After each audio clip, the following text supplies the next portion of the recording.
Hello everyone and welcome to Radio City Crit. I am your Dungeon Master Harna and joining me is my usual rigroll of players. Let's start off with the person who has the worst internet connection and then work our way up from there.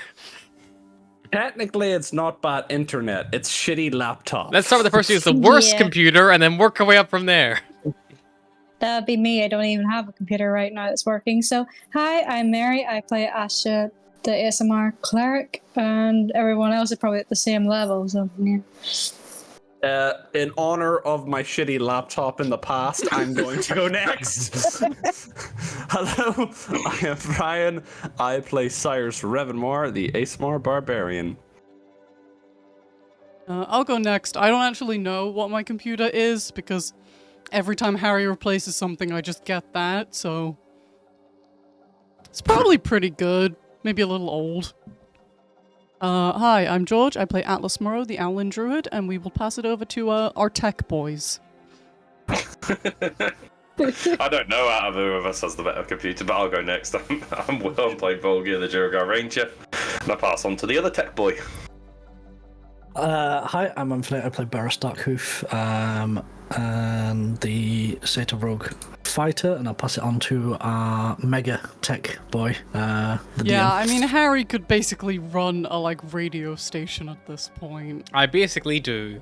I sent my picture. I sent a picture of your Thrustmaster and Yeah, it's not a sex thing. Can you believe that's not a sex thing? So just, every time you say Thrustmaster, I have to question what's going on. And the pilot thing, I sent it to my sister, and she was like, "Do you want to come home?" It's the week where Harry turns up in like a granular webcam, and we see on beat like the news, pirate radio station taken down.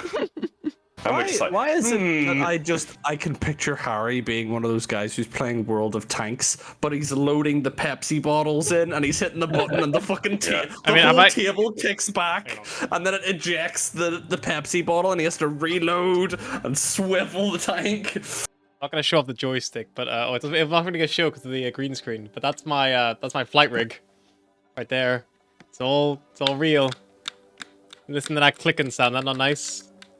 My sister's asked me if I want to come back home twice in 1 week, and it was both. No, that's for DCS and flight. It was his flight rig, and also the fact he doesn't like lasagna. Those working armor.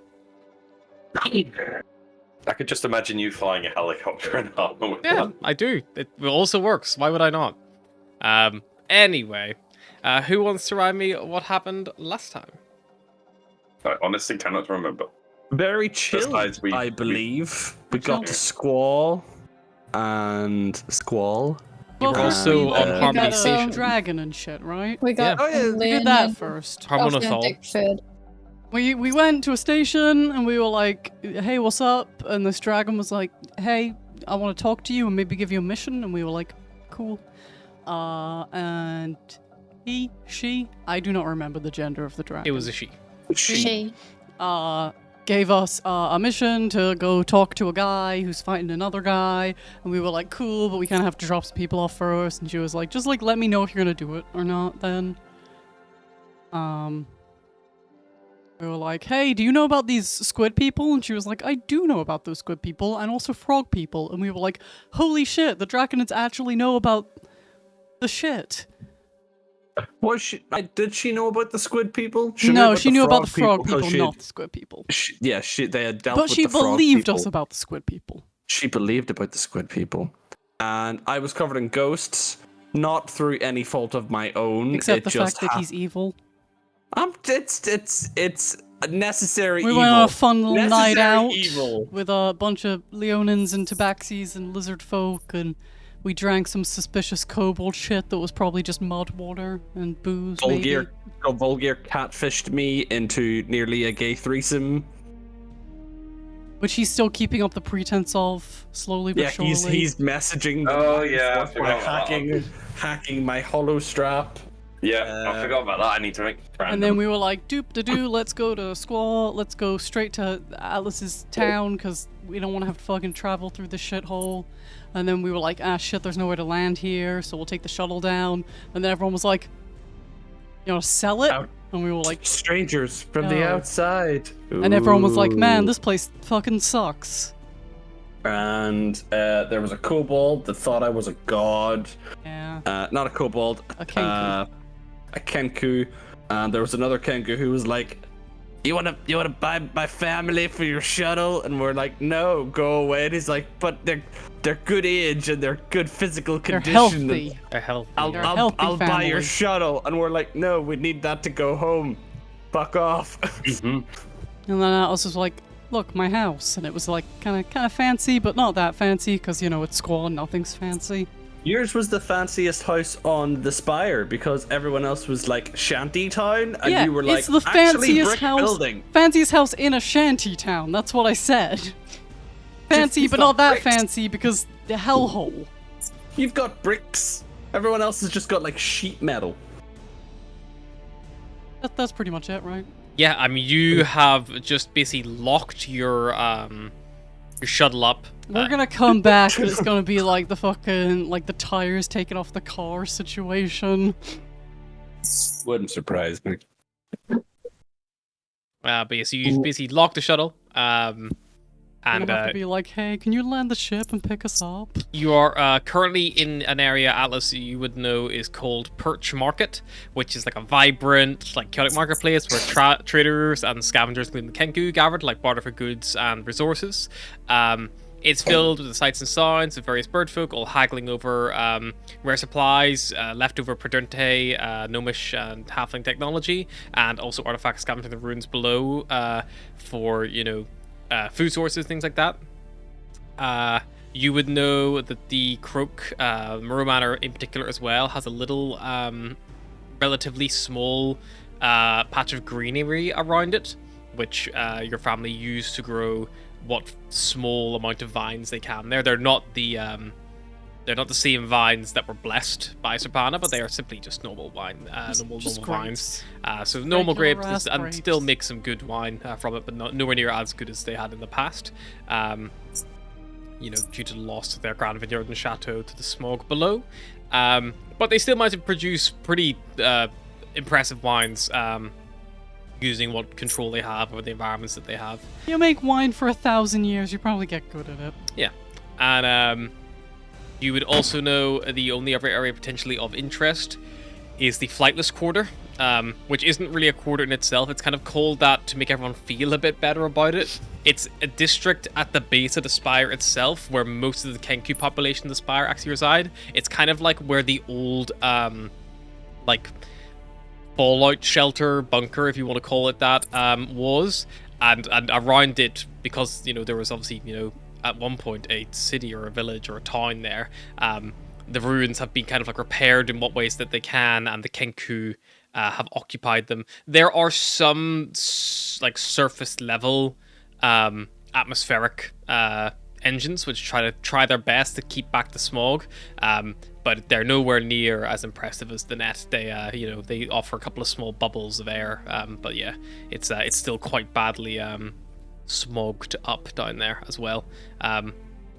You also know that is where there are the underground tunnels which connect the fallout bunkers via so you before the gnomes and halflings had established like kind of like shuttle systems, so like they could travel quickly under the ground from these actual bunkers themselves, but now those are all pretty much derelict and unusable, so they're just used to walk. Sadly, the tunnels are less polluted than the surface. Luckily, they're kind of like a bit. The smog wants to rise. It always wants to rise.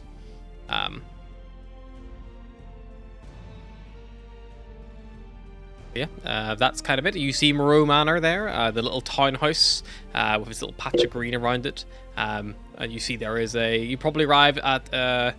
I'll say you arrive just like the sun is kind of like beginning to set, and you see that there are probably a few lights on inside, whether they be firelight from lanterns or some kind of electronic lighting. Those of you who haven't been here before would not be sure, but Atlas, you would know they are probably gas lanterns being burned. Electricity is not something that is super common here, as there's very little ways to generate it apart from wind. So if we brought some generators here. Very. They still would need mana coils, so you would need the resource. Sparse, yeah. Mana coils probably be worth more if people had the ability to use them, you know.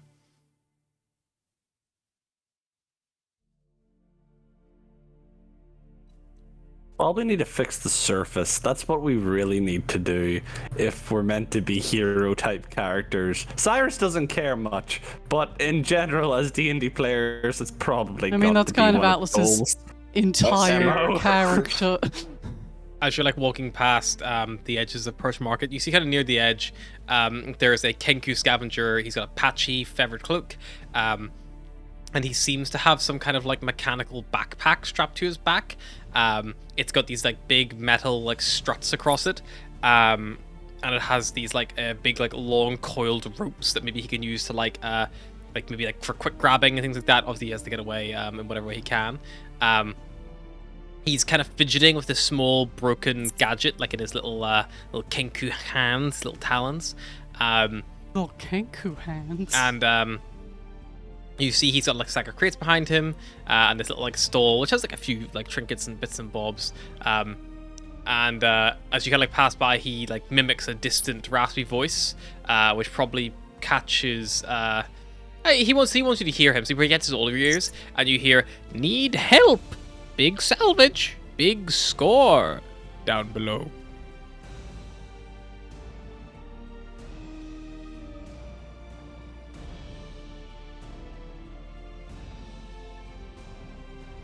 Just walk on by. Should we attempt to help him, Atlas, or? You can attempt if you like, but most of them are crazy. So he might just be trying to lure you down to the surface to rob you. But he might be genuine. No, I'm gonna follow your lead on this planet. What, you scared of getting robbed? Scared a gang's gonna jump you? It's happened in the past. I would not like a repeat. It's called learning from your mistakes. What kind of salvage? Oh. Big, powerful artifact. Did we check Perdente. We set Sapana up so she would scan every planet we went to. I mean, surely there's not going to be multiple shards of Sapana on this place, right? Already got this one. Perdente artifact. That's no. It's an Ardente. Oh. The Perdente Alliance. They're the ones who fucked the place. I mean, artifacts sound like they could be at least worth our attempt. They're not artifacts normally so much as old technology, but people will go pretty crazy for them if there's something valuable. Well, to be fair, we're not going to be able to jump for a little while, so we're going to have to spend a little bit of time here. So would you rather spend it with your parents or doing something a little bit batshit crazy? You're the captain. Let's wrap up here, and then let's make a decision once we're all done here. Who knows how long it will take to convince her parents to let her come back.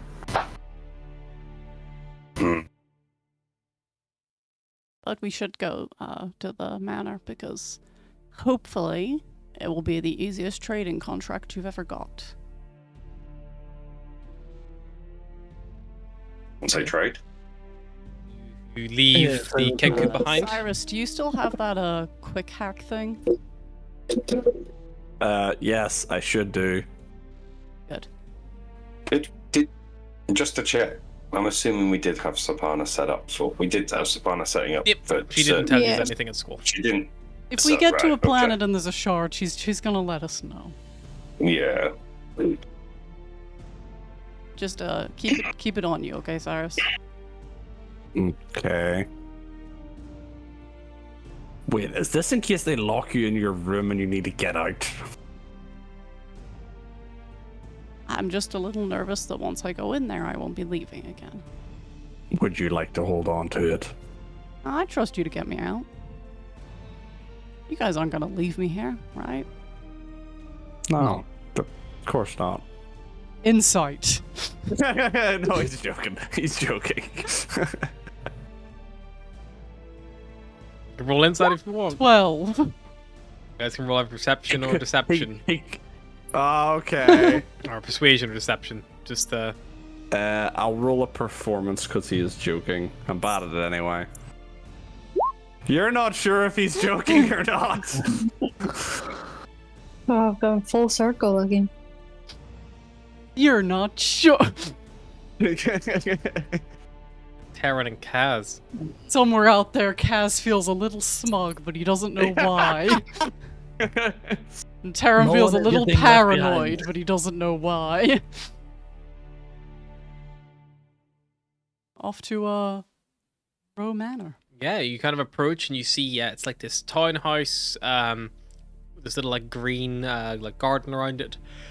And as the your family approaches the door, you see that there's this like mechanical lock on there that Atlas' father Ichabod, he like holds the solo strap up to, and you hear the lock undo, and he opens the door.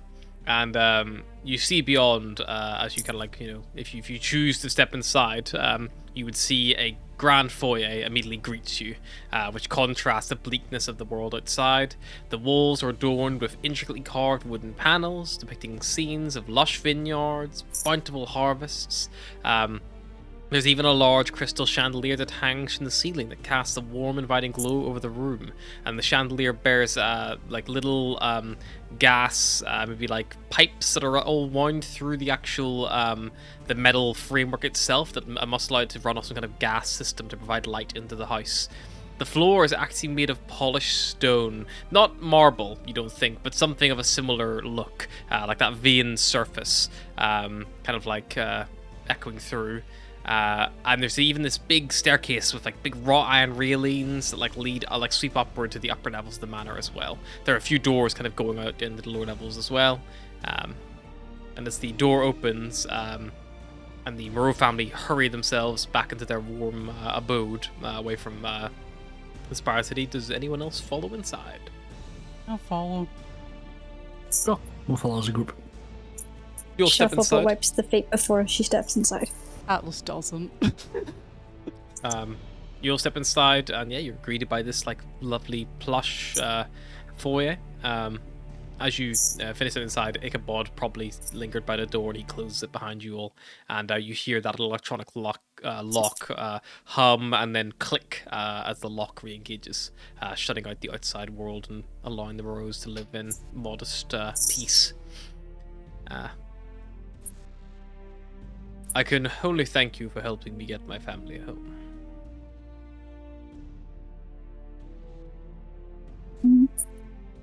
Now, I believe there was a arrangement of a reward or a trade. If anyone interested would like to follow me to the wine cellar. Sure. Me and Volger can follow you. And I'll turn to Cyrus. You got this, right? Yeah. Totally. Okay. We put 100% faith in you. Oh, God. And, well, me and Volger will follow Ichabod down to the cellar. I'll just turn around and just give him a thumbs up as I walk away. Just like, what's we funny? believe in you. It's the we believe in you. Why? The, like, Terrible choice on your the Moreau Manor is like at least 3 stories if you count the attic.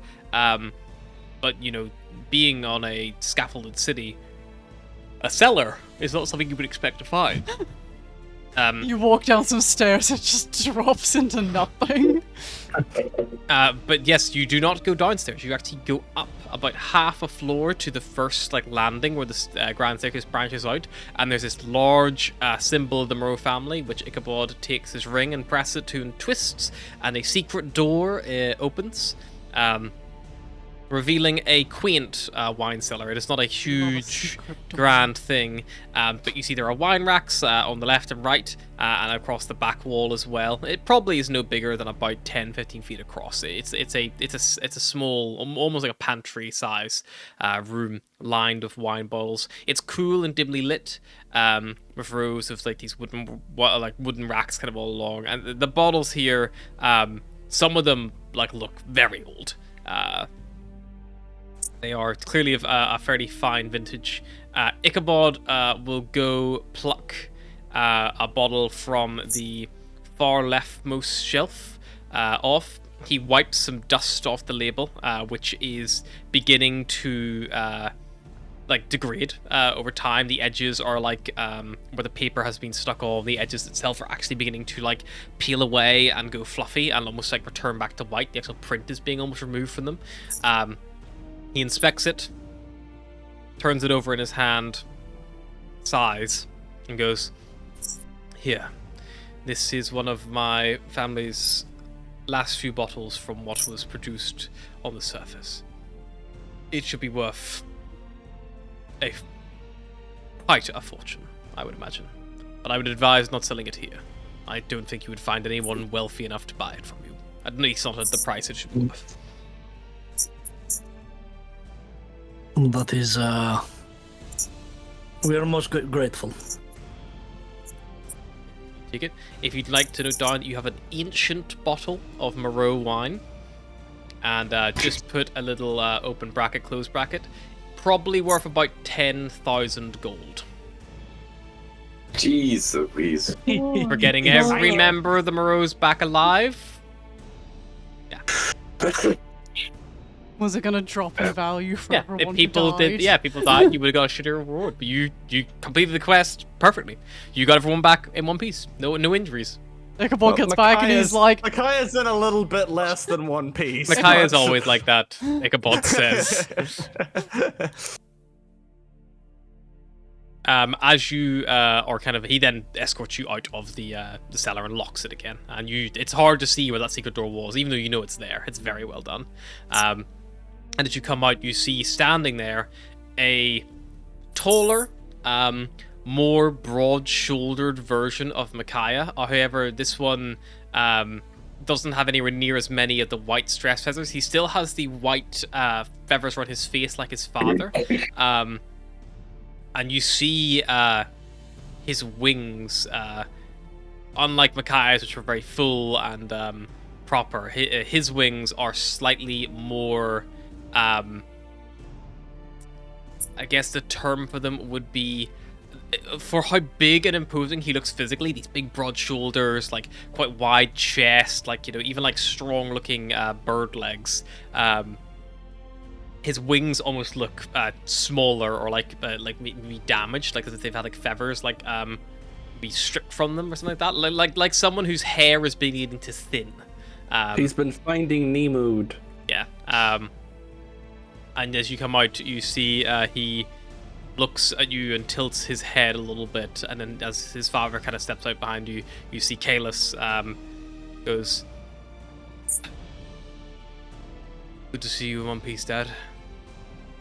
See Ichabod turns and goes like, "I told you we'd make it back okay. I didn't have any doubt." They approach and shake hands and show no other affection to each other other than that. this man got a hug once on his 18th birthday, and that's it. And as this is happening, you, those of you who were with Atlas, probably were ushered into a small little like dining kind of space, like almost like a little dining room area.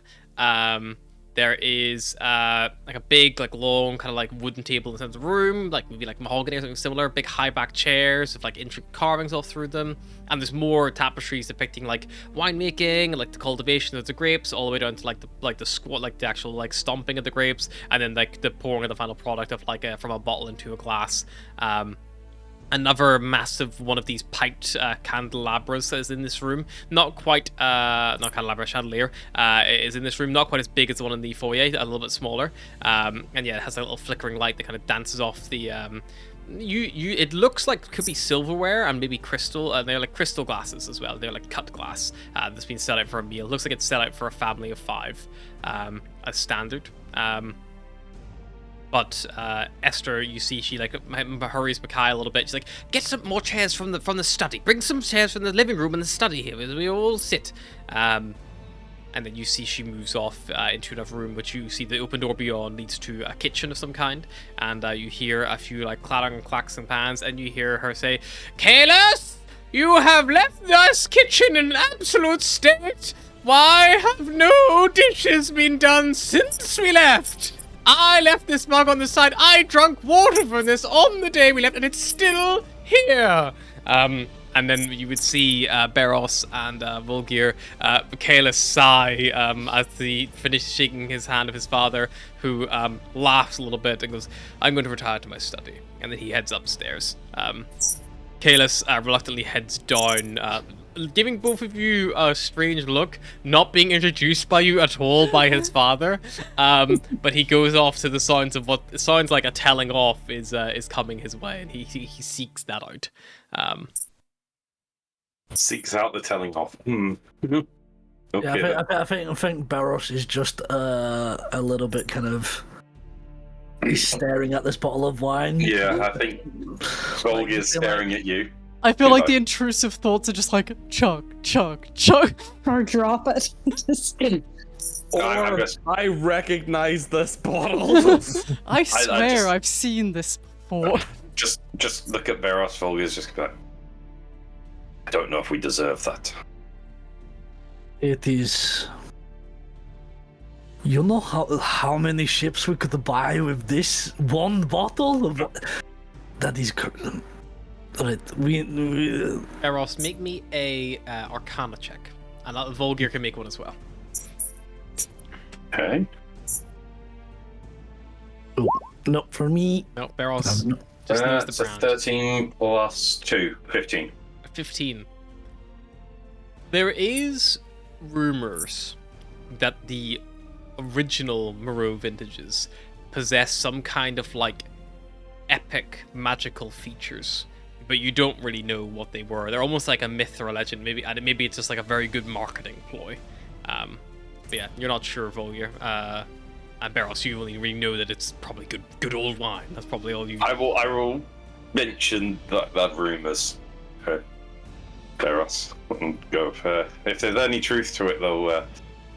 That might be a bit too crazy to sell. Or add to the price tag.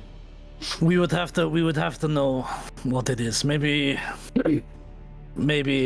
one day we can get it properly assessed before we sell it. But we must protect this with everything we've got.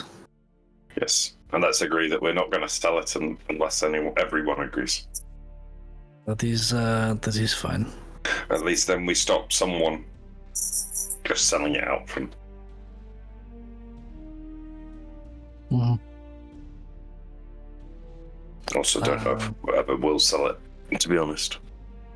That is a shame. We could have set up Beros and Volgir Trading Co.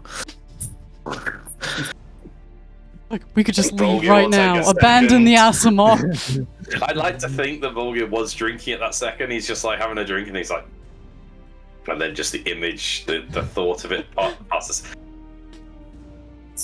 That would be good. Why did we let the 2 sneakiest people in our party receive the reward unwatched? They're gonna come back like, yeah, we got a good trading deal. Just some cases of wine, nothing special. Yeah, we just got some just a couple of cases. We'll sell them at the next place. Or we leave the room and we just see the window is open and we're like, somebody leave that window open, and it's just Volgir and Beryl running to the shuttle with this bottle of wine. Do you want to put that in? Freaking hell! Did we ever buy a bag of holding? No. Atlas has it. Atlas has a net. Let's not give Atlas the bottle of wine because we will never see it back. Atlas has the. She will know the price of it and never give it back to us. Haversack. I do have the haversack. Give it here. I'll put it somewhere safe and hold on to it. And I thought you had it. Not your stomach. Just looking down at his hands. I assume I would have passed it to you as you. I think passing it backwards. I think I got a safe place for this. Chug. Yeah. I'll keep it The way you safe. said in your stomach, all I could think was like the goat eating the like glass bottle thing, just like hop. Yeah, let's wrap Let's go it up in suck something later. as well so it doesn't get damaged. He's not a frog. He can't just. And it will get wrapped in whatever it can, and I'll probably an old black clothing, or yeah. Yeah. I'll take my jacket off, wrap it up. You like when you're wrapping up like glasses, crystal glasses when you're moving, or glasses, you just wrap it with newspaper. We're just doing that with anything we can find. Atlas Has it will got, like, a wax nudge top each of or the something? ASMR and be like, "You want to see my bedroom?" Sure. Okay. I'm not propositioning you guys. All right. Gets the bell out. I just thought I would make that clear initially that I'm not propositioning you guys. Sure. Let's see your prison cell. Upstairs. Okay. Alice will Follow. lead them up to her room. Yep. You probably pass Volgir and Beros on the way, who are currently like wrapping something up in Beros's jacket. You guys, Good. Yes. I'm just practicing what it would be like if I was pregnant. And I'm just advising you. I'm not even surprised. I feel like Beros is weird enough that Alice doesn't even bother to inside. She's like, yeah, okay. Makes sense. Yeah, Atlas, you lead them all upstairs, and We're gonna check out Atlas's room if you want to come with. Like, I do like. Yeah, I'll come. I like how first campaign we split everything equally. This campaign, we're just like, Atlas took the entire bag of gold. We've got the bottle of wine. It's like people are just running away with the. Larry's got his fancy sword. He doesn't need anything else. I mean, we're splitting most things equally. We're just, we're skimming a little sometimes. Skimming a little off the top. A little off. Or a bit skim. off the bottom. Shit, bottle of wine. Beros, when did you buy a galleon? I got a really good deal on And it. you see a golden encrusted Beros and Volgir and co. Olgir, why is there 17 statues made of gold in the foyer? Very good trade deal.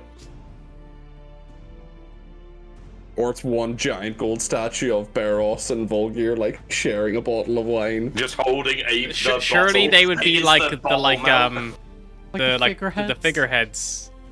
They're like Titanicing at the figurehead. Like Volgir's is got that his what it arms looks splayed like? back, and Beros got his arms like around Volgir's waist. Nah, it would definitely be the other way Volgir's around. holding- But Volgir couldn't see over his head. I know, but it's still the We're other way just- around. We're just holding. It's still holding the original bottle of wine. But yeah, you head upstairs to the first floor, and Atlas, what does the door in your bedroom look like? Atlas would lead you to a door that looks weirdly out of place in such a fancy wood home because it's almost airlock like.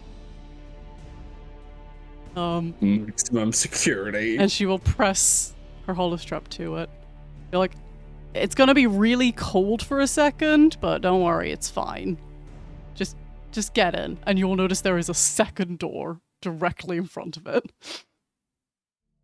Almost like a cupboard. The fuck? Just get in. You'll have to squeeze in. She shuts the door, and it will sterilize you. Is it cold? It's not cold damage. Okay, because it's you get blasted by cold damage, Cyrus just passes out, just... It's shit, I forgot that was gonna happen. Does anyone in the group have any diseases or poisons on them at the moment? Not that I'm aware of. If you do, they are now cured. Barros, quickly, cure all of your STDs! Yeah, he starts doing a handstand. No, I only needed one more to have everyone in the You galaxy. see, like, a load of, like, little small space crabs just fall on the floor. And they die. Barros turns into a human. All the fur just drops off him. And the doors will open again. I'm never letting you wear my pants again. Inside, you see what underneath is probably quite a nice bedroom.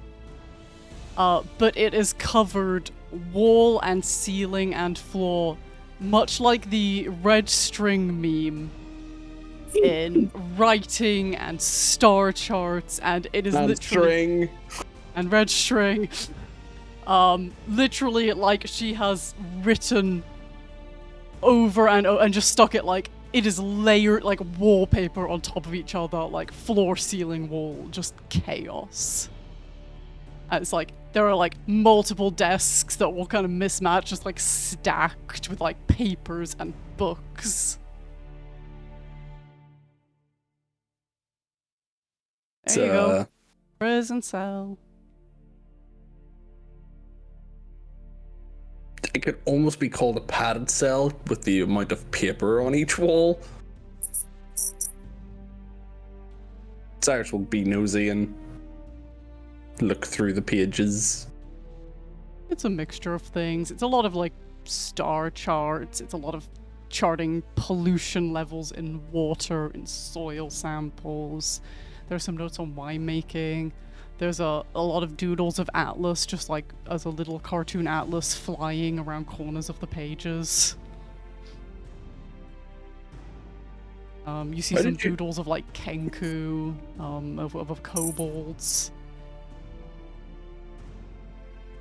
How did you collect the data on the pollution water if you couldn't leave the room? My brothers and father fly the surface at least once a week. They fly to the old chateau, and we have 3 ports there that collect the data, fly back to see if the land's recovering. I was just the one who analyzed everything. Thought I could maybe track patterns, see how it was recovering, how quickly to make it recover, if I could do anything to help. So I tracked it for about 6-7 years, and I think this desk is my most recent studies. Has it gotten worse or better or the same? It doesn't really change. Every now and then there'll be a spike of pollution, I think when machinery breaks down, and then it seems to go back down again to a base level, and then it'll spike for a little bit, but ultimately the planet can't really do anything because it's being smothered by the fog.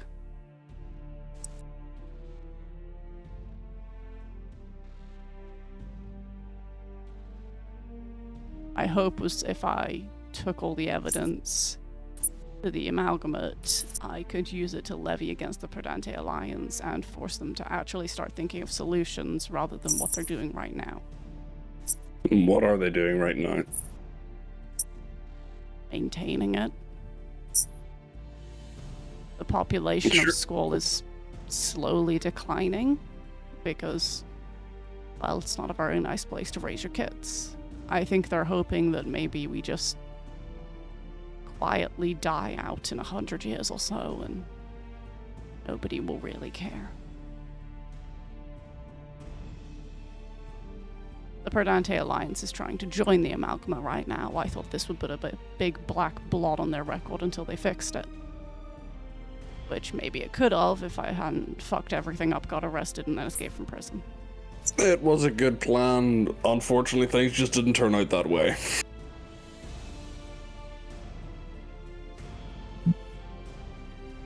This is my telescope. I used it to chart the stars.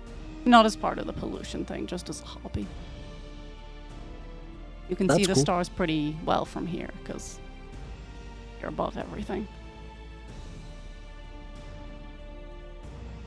And yeah, now at this point, the sun has probably begun to set, and looking at the window through the bars on the other side, there are like a few little small pockets of light all across the croak, which are now giving these little golden glows across the wood and the grey metal that makes this settlement even viable here, so high above the clouds.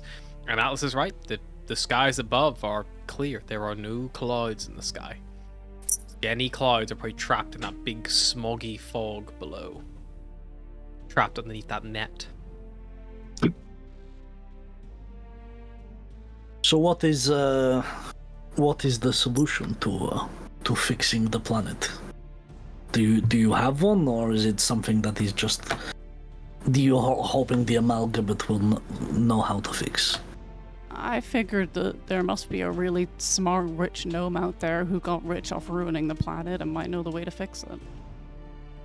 Well, if you said the spikes were caused by machinery reaching the end of their shelf life, surely getting a few large carriers to remove the machinery, jettison it into orbit or something might help.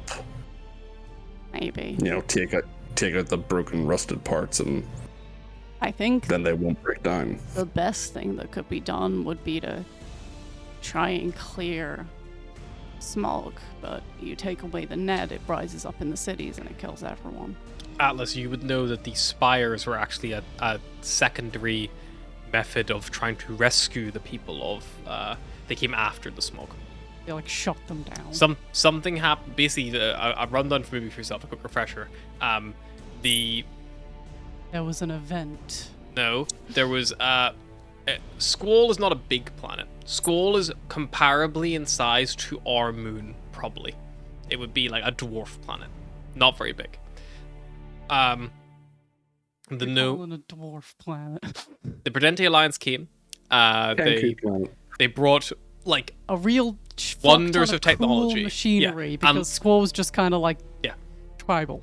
Kind of think like it was like a tribal place, and these people showed up with kind of like not like steampunk, but almost that kind of like that era of like industrial revolution level of stuff. Like, here's, you can automate this, and you could make a machine do this, and just burn this wood to make that happen, and just, you know, burn that to make it happen. And then the bird folk did that. Yeah. A lot. And on a very tiny planet. Yeah, and the smog and the pollution, the fog got so bad that the surface turned toxic. But the gnomes had already established these, effectively a subsurface London Underground style system of train lines that basically connected all the big bird folk settlements. So realizing the air had gone toxic, everyone fled to those bunkers, locked themselves away, and then after about a year, the spires arrived, and the gnomes stabbed them into the top of those bunkers and used them as a hypodermic needle almost to syringe and allow the people to leave. However, the bird folk didn't want to leave. The gnomes thought they'd fixed it. They were like, we rescued the people, you know, we've done it.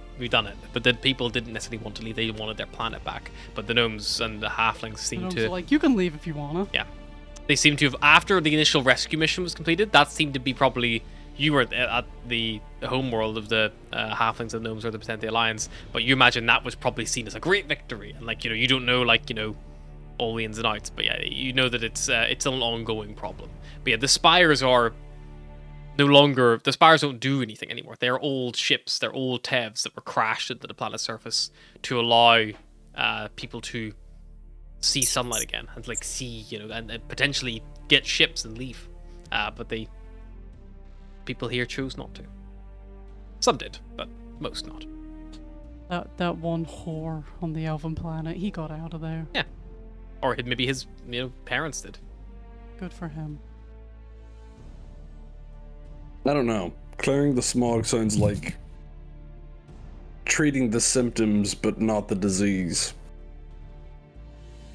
The disease is a planet that's been completely thrown out of balance. I mean, it's if reports to be believed, Atlas, there are still automated gnomish clockwork factories that were never powered down. Stop it. Stop doing that. So like, because no one was there to power them down, everyone just ran. You know, like it was like one of those like moments. Like it was like like you said, like kind of pop, like, and then the event happened. It kind of is like that. Like it all got a bit too much suddenly. I don't know how to fix it.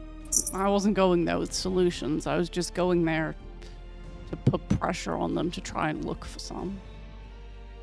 I mean, I'm not a artificer or not in anything. I mean, we've traded in atmosphere process bits before. Is it the case that the amalgamate just throw enough money at the planet that you can just put so many atmosphere processes down that it would just clear the entire planet, or is that simply not going to work? I don't know, Barros. I'm not a scientist. I don't understand what would fix it. I just Arcana check, Barros. Broken. I know nobody's throwing that much money at it right now, but I don't know if money alone will fix it. Yeah, you're not sure. Maybe. Again, it sounds like whatever factories that are still running, or if there are any factories still running, or if it's maybe corrosive metals or something that are causing the smog on the planet, it sounds like that needs to be removed before the air is cleaned. Because if you just clean the air, but the factories are still producing smog, you're fighting a battle of attrition.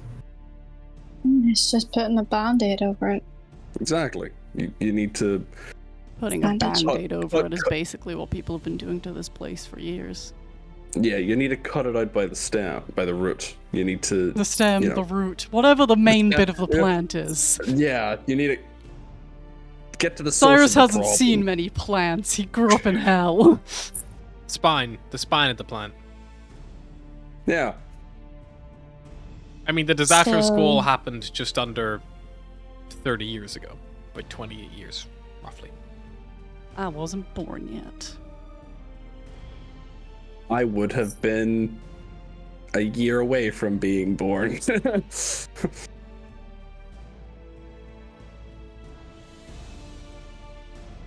It sounds like there's more to consider than just clearing the smoke. Well, my plan wasn't to get home and fix it. My plan was to get home and put my parents where they need to be. I mean, hey, we've got a little bit of a god in our ship. If we get all of her pieces, I'm sure she can just, bam, your planet's fixed now. Good job.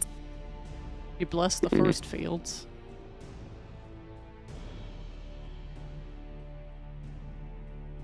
Maybe. We can probably rest here tonight if you guys don't want to go back to the ship. I'm sure Diaz and Sunshine won't break anything while we're away. Yeah, Don't you I'm mean sure just days days? won't break anything. Tewa's Definitely gonna break. probably gonna break something. They know to feed him, them, right? I'm assuming for their own sake of living, they know that. They'll let them know. They're hungry. By the way, feed the Chimera, otherwise you'll be the meal. It's like, just they're like, Tewa will let them know. Hard cut to, like, Sunshine biting off a rabid Chimera. Holding one of the tables in the mess hall. It's just a chair with a whip, just like old Bucket. Diaz is lion- climbing into a the Leonin top lion like, tamer. "Fuck that." Leonin Yeah. lion tamer. Just try it again. Leonin lion Leonin Oh, lion no, So this tamer. gets right. There we go. She sells seashells by the seashore. Technically, it would be Leonin lion head Chimera. tamer. Because it's not a lion, technically. It's just a lion head. Worry about the dragon and the goat later. The lion's the problem. I think like the dragon is always the biggest problem. The dragon's definitely the problem on a ship. Except for Cyrus, where you just set him on fire and he's like, that was kind of Yeah. rude. It's like, hey, don't burn my wall. I fixed that My yesterday. wall! Cyrus actively on fire. But yeah, after you guys like have a bit of catching up, eventually the Moreaus bring out it's by no means a huge grand buffet, but they bring out food for everybody. It's probably a plate each. Seems to be primarily like roasted or steamed vegetables, and there is a few cuts, quite thin, almost like charcuterie style, but they are like dried. They're like jerky, but like they're clearly probably a nicer, like a more fatty meat once. But they've been kind of like dried out, and kind of like served on the side, but a fairly generous helping. We're one of the only families on the Croak who can get fresh vegetables on the regular. How many people could a chimera feed? I like the way you're thinking. I don't like the way you're thinking. It's just a thought. Pretty big. Well, I don't know how much of him would taste good. Would it taste like lamb?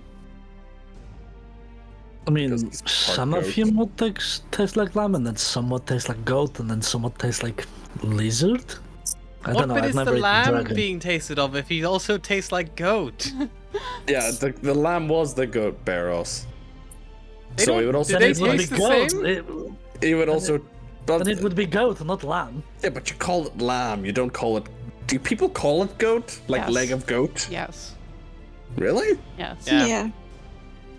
Sorry, This is a Ryan moment. This You guys isn't have even never had Cyrus. goat we curry? know. We know. Or sheep's milk and goat's milk and No, I know about goat's milk. Yeah, You sheep's never curry had a goat. goat curry? the goat curry. But no, I've had a lamb curry. Goat curry's pretty Wait, good. am I actually eating lamb or am I eating sheep? You're eating lamb because You're they're telling you it's lamb. lamb. So lamb is sheep that's under a year. Yeah. Baby sheep. They're not really babies though, like Babies. You're Otherwise, more like nothing. teenager. and they're like sheep size. They're still soft. They're still soft. They're not hard I and thought- calloused. I thought it was adult sheep, but they just called it lamb because it sounded No, better that's- instead of leg No, of that's sheep. mutton. Oh, Adult sheep God, is I haven't mutton. educated you properly. Mary, Oh, how I haven't fed Do him you, long. what do you think veal is? I don't know. I Veal don't is know baby older cow. anymore. I am Is veal baby deeply cow? I'm pretty I upset. sure- thought veal's baby. It is baby cow, yeah. Yeah, I am deeply Yeah. upset. My disappointment is immeasurable, and my day is ruined. cool. I have Ryan, eaten. what do you I think have eaten Dad lamb. smells? I know he sells lamb, but I didn't. I thought it was just a term, like like rump steak doesn't necessarily come from the ass of a cow. Yes, It's it just a does. The rump is like the back of their butt. I can't tell if Ryan's joking or if he's just. It's just terminologies. No, it's No, it's a Terminologies. no. It's, ribs are also ribs. hang on, I'm gonna in get case the. you're Hang wondering. on.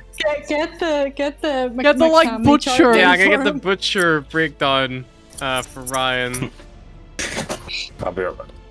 What, Ryan, what did you think I meant when I said I came down that time and Dad had sold all the calves and I had a pet calf at the time? What do you think that meant? Yeah, because the kid they'd be fed, and then when they become adult cows, they'd be killed. They weren't adult, they were. There's also, to fuck you up even more, two kinds of veal. There's white veal and rose veal. White veal is calves only fed on mother's milk, and rose veal is once they get old enough to start eating other things. I accidentally typed veal, and it started showing pictures of brides.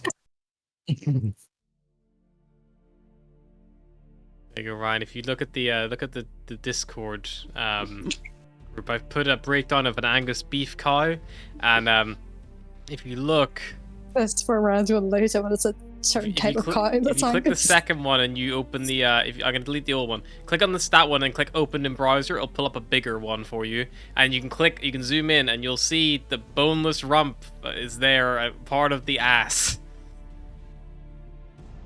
Where did you think the ribs came from if you didn't know where? I knew ribeye came from the rib because it says rib. That makes sense. And rump steak says rump. Because it's from But the I- rump. And the I just sirloin thought it is was from like- the loin. Yep. I don't like this. Flank is from the flank. And Ryan became a vegetarian the very next day. Oh, that's No. not gonna happen. No, but I'm not gonna eat lamb anymore. Mutton only. Mutton's not nice, Ryan. Only okay. adult sheep deserve to die. Lambs are too cute. I think you'd struggle to get I think mutton. you're thinking of different lambs. I don't know what's going on anymore, okay? Sheep have really a very different Well- growth spurt to an adult. They're not, you know, Hang on, they're not a baby when they're 1 year old. Sorry, on. not googling sheep life cycles. Hang on, let me grab you one. Are you just stealing Ryan's like meat virginity here I think of so, what yeah. he's Ryan, what he's been eating? Well, just That's- as well he's that's learned it now before the farmer that's what a becomes his lamb father-in-law. looks like when it's sent to slaughter. That's a 7-month-old lamb. It's not a lamb. That's a It's sheep. so long. Yeah, it's It's 7 months old. Have you not watched If Clarkson's it's Farm? under a No, it year, it's hasn't. classed as lamb because it's tender. Yeah. It's not like a baby lamb. It's like So the lambs veal can be equivalent. slaughtered from 10 weeks, but most people don't do that because that's not a lot of meat. Up to a year. So normally they're done at Yeah. like 6-7 months old. you have to wait till they have good meat on their shoulders and then you sell them. When I think of lamb, I just think of like the foot long, fluffy little white Yeah, that's like a things. new lamb.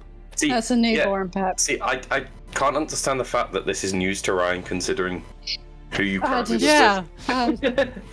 I think she's told me. It went.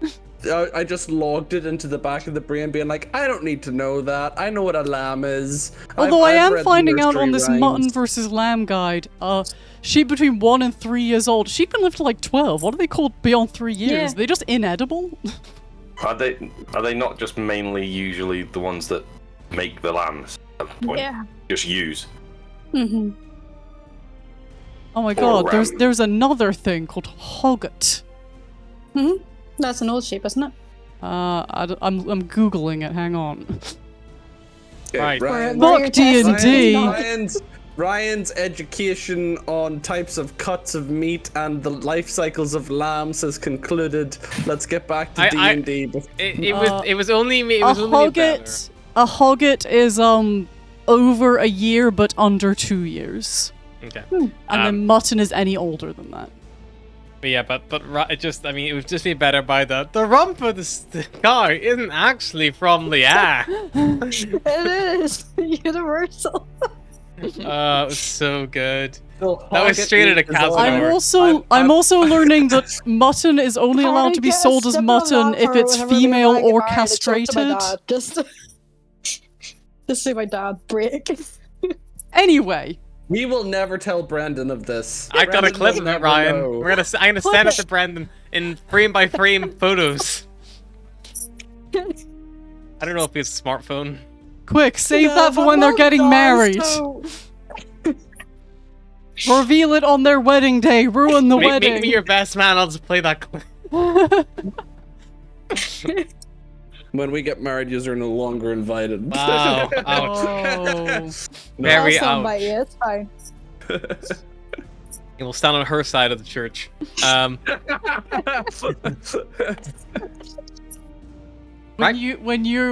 When you come down the aisle before her, we'll boo you. Throw steaks at you. Rump steaks. It'd be very expensive. It's gonna be so expensive. Just choose the steak option on the menu. Steak or lamb. But yeah, you have like a little meal, and yeah, like you kind of finish up. Is it just like uncomfortably quiet the whole time? Ichabod comes out from his study when the food is served, and he joins. Micaiah's, nervously chatty. Kalis doesn't speak at all. Esther comments a little bit about how happy she is to be home and things like that, but yeah, they're more talking to amongst themselves rather than to you guys.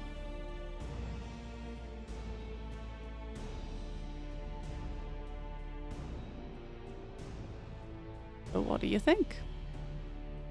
You have a lovely home. no offense, but I think Barros's family were better company.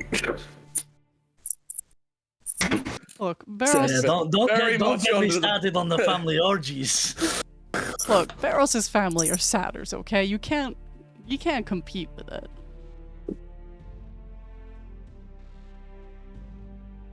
I'm sure if Each everything family's hadn't been different. ruined with pollution, I would have party families too. Fair. Maybe. Maybe not.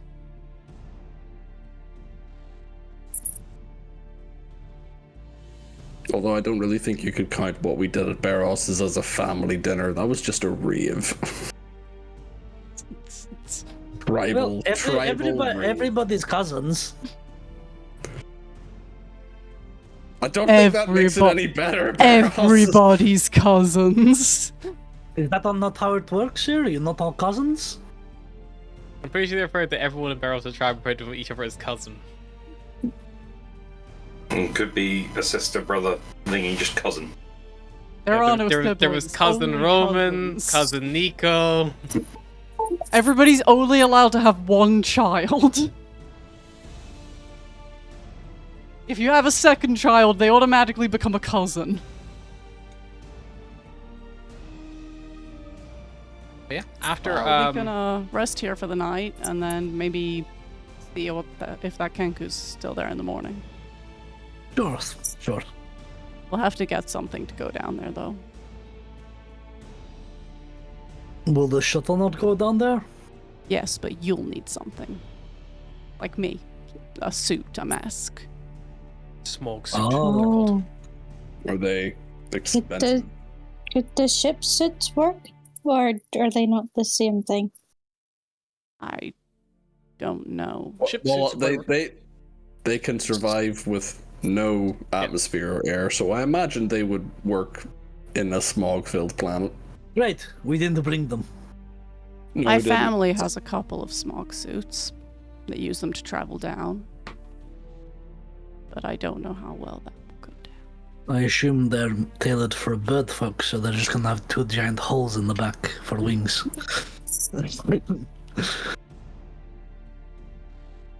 Maybe we can get some? Yeah, I'm sure somebody can sell just like. Do you need a mask, or can you just put on? You don't need a mask like breather. mine. Mine's pretty extensive. I'll show you a smog suit mask. They're designed to fit over owlin faces, so they're pretty flat. They are more like a World War II gas mask. But they don't necessarily have eye protection. Like they're like that big respirator like on the side kind of thing. Some of them do have like the little traditional glass eyes, but it's not necessary. But it probably will irritate your vision if you didn't have some kind of eye protection. But the eye protection doesn't have to be like included in the gas mask, if that makes sense. You could have like separate goggles or. So we buy a couple of pairs of goggles, we get a couple of masks. Shouldn't be that expensive. I imagine you would want something for your item here. You would want something for your general body, but only if you're going to be prolonged for long periods of time. Like, if you're going to be down there for over 24-hour period, then you would want a full suit. Otherwise, a simple, respirator situation should be fine. I'm sure we could find something on the market. Kenku will probably be happy to sell us some suits. Probably You're gonna have probably to wear don't sell pants as too well, often. Barros.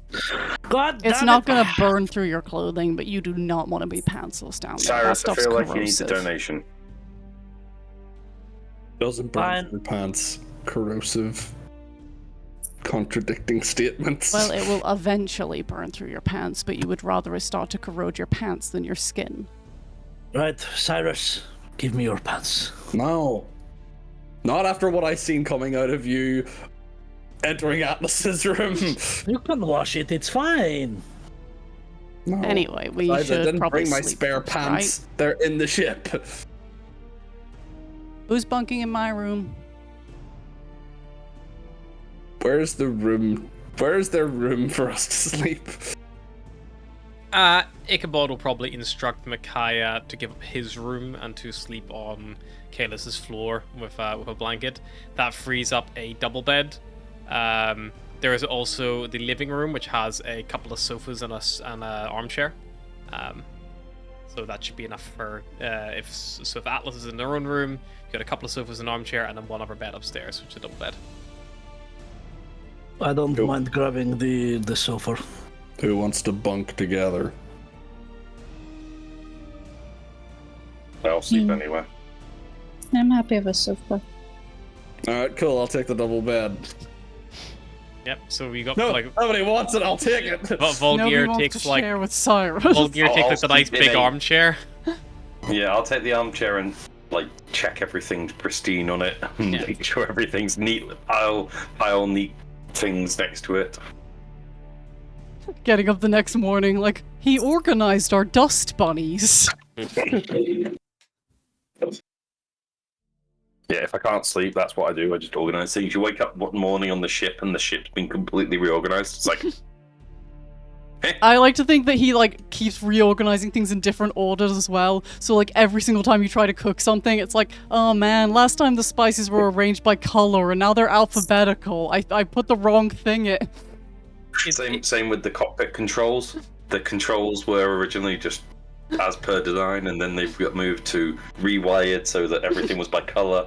Then rewired by everything. Just pressing buttons and a missile comes out. Fucking Vulcan! I didn't even know we had missiles. Pharaoh's just there and now to get my biscuits out, press the button and the entire airlock at the back opens. Yeah, it opens, goes for biscuit. Here's self-destruct initiated. What? But yeah, you all find a place to sleep for the evening and rest. And then the following morning, the sun rises over the cloudless sky above you. And it's weird being this high up. The atmosphere is beginning to transition. You don't see like how on Earth you would see a blue sky reflected up from the ocean. There's no ocean to reflect anything here, so it is almost like there is a little faint hazy grey tint to the sky, but beyond it is that dark black of space, and you see stars in the distance, and you see the sun and other, you see the asteroid belt as well. But Squal is alone here. There's no other planets in this system.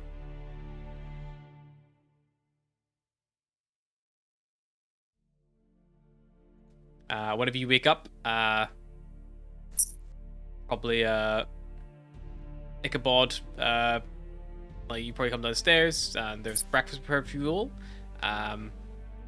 Atlas, whenever you attempt to leave your room, you find it is locked. And your breakfast is being posted under the door. Oh, I can't hear. What'd you say, George? Do it. Atlas eats her breakfast angrily. As you all kind of sit down and maybe start having your breakfast. If anyone raises the question of where's Atlas or anything along those lines, Ichabod will very plainly say, I paid you very well to get my family home safe, and you've done just that. I believe your work here is done. She has chosen to stay with us. That sounds a bit unusual, considering, piece of a god is on our ship, and Atlas was given some divine purpose to find her and put her back together. Atlas remembered that we are only messengers. She thought perhaps it is best to leave you to carry on the task. Perhaps he was meant to give you this message. Yeah, I really doubt it. You could insight him. I have to say insight. Leave Cyrus with the chat with the duty of putting a god back together. Oh my god, Discord is dying. Discord is shitting itself. Discord is dead. Discord has died. You're a robot, Ryan. I will take that though. It's all robot. It's not just me. No, it's everybody. Discord's dying. Let's give it a hot second to see if it fixes itself.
And we're back. Press X to die. Okay, Cyrus, you can start your angry ranting again. So, Beros and Volgir, because you both rolled quite high, you can tell that Ichabod is lying to you. Or at least I'm just holding gonna look some at information Beros. back. So. Just looking at Beros. I know. And Beros will start unwrapping the jacket and unwrapping several other garments and put it. So this was more of a bribe, yes, not a payment. It looks at you. You see like a little, like almost like a half smirk of like a businessman come across and be like, what you have there for maybe the rest of your party who maybe haven't seen it yet. He nods to the Aasimar and goes, that bottle should fetch at any good purchaser or vendor about 10,000 gold pieces. And that is the reward I've offered for getting my family home safely. And I intend them to stay safe at home. Damn, Ichabod in your villain era. So this is the payoff to not push this further. I would appreciate that you left with a job well done, and with your reward as well. Atlas has many issues with her health. It's not safe for her to be out there traversing things. We are aware of Atlas's health, and no disrespect, but I think she handles it a lot better than you give her credit for.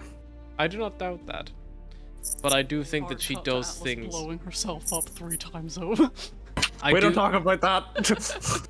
I do think that she does things that do not help her health if they do not negatively impact it also.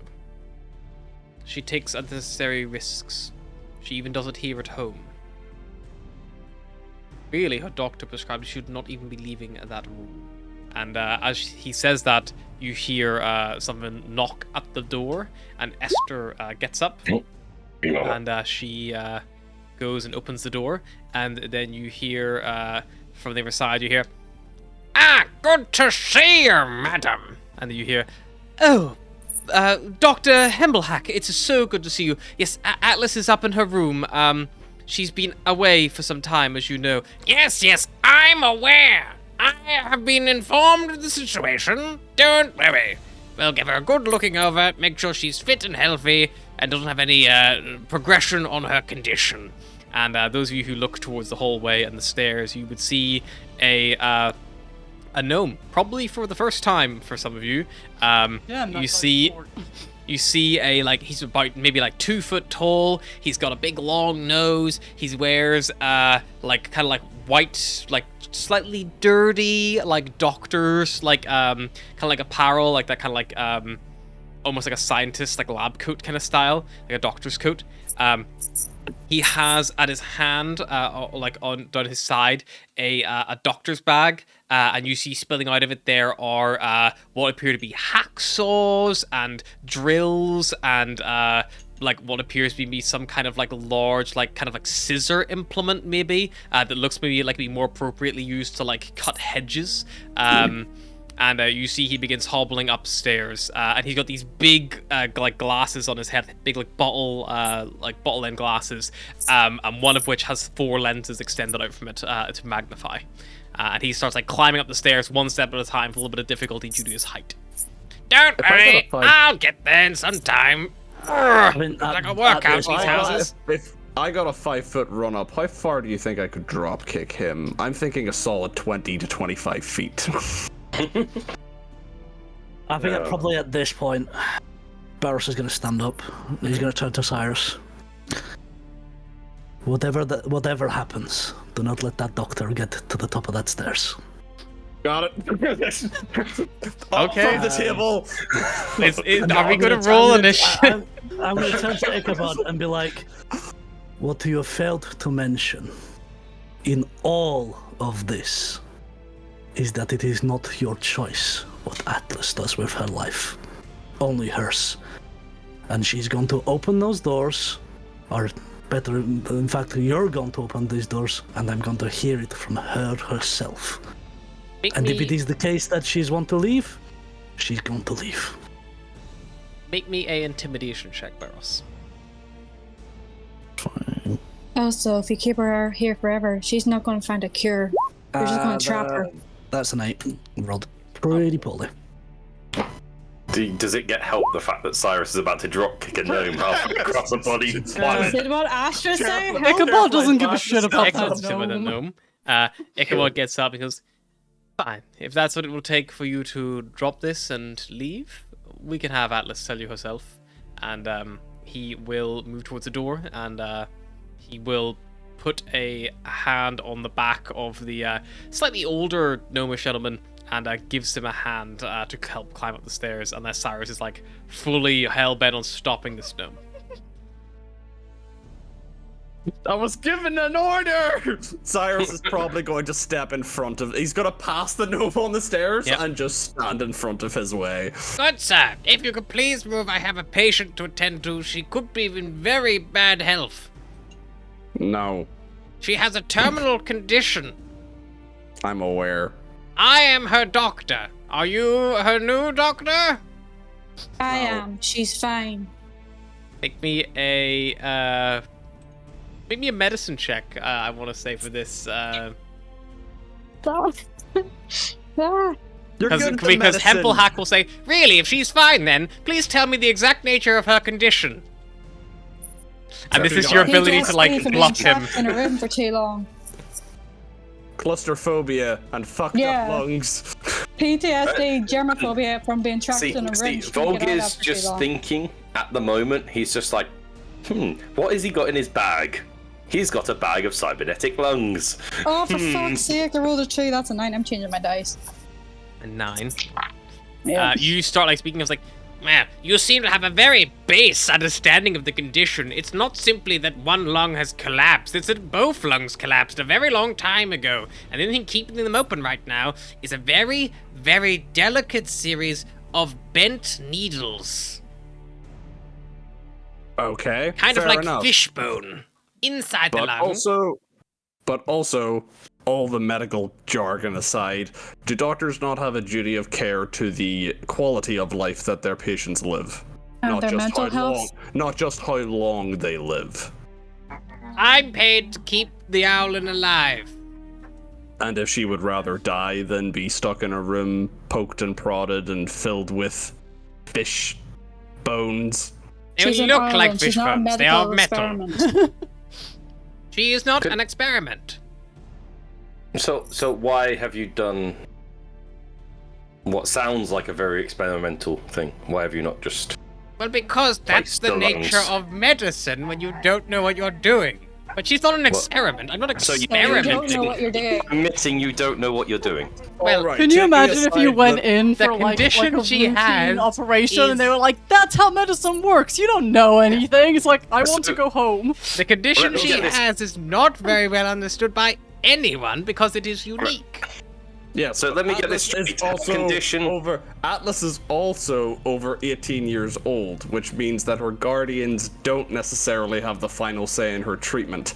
If a cancer patient wishes to walk in the garden and that will cause their death, it is the patient's prerogative to do that. The doctor cannot force them to stay in bed to be hooked up to tubes. Where's this fucking devil from? This definitely sounds like hell, like lawyer talk.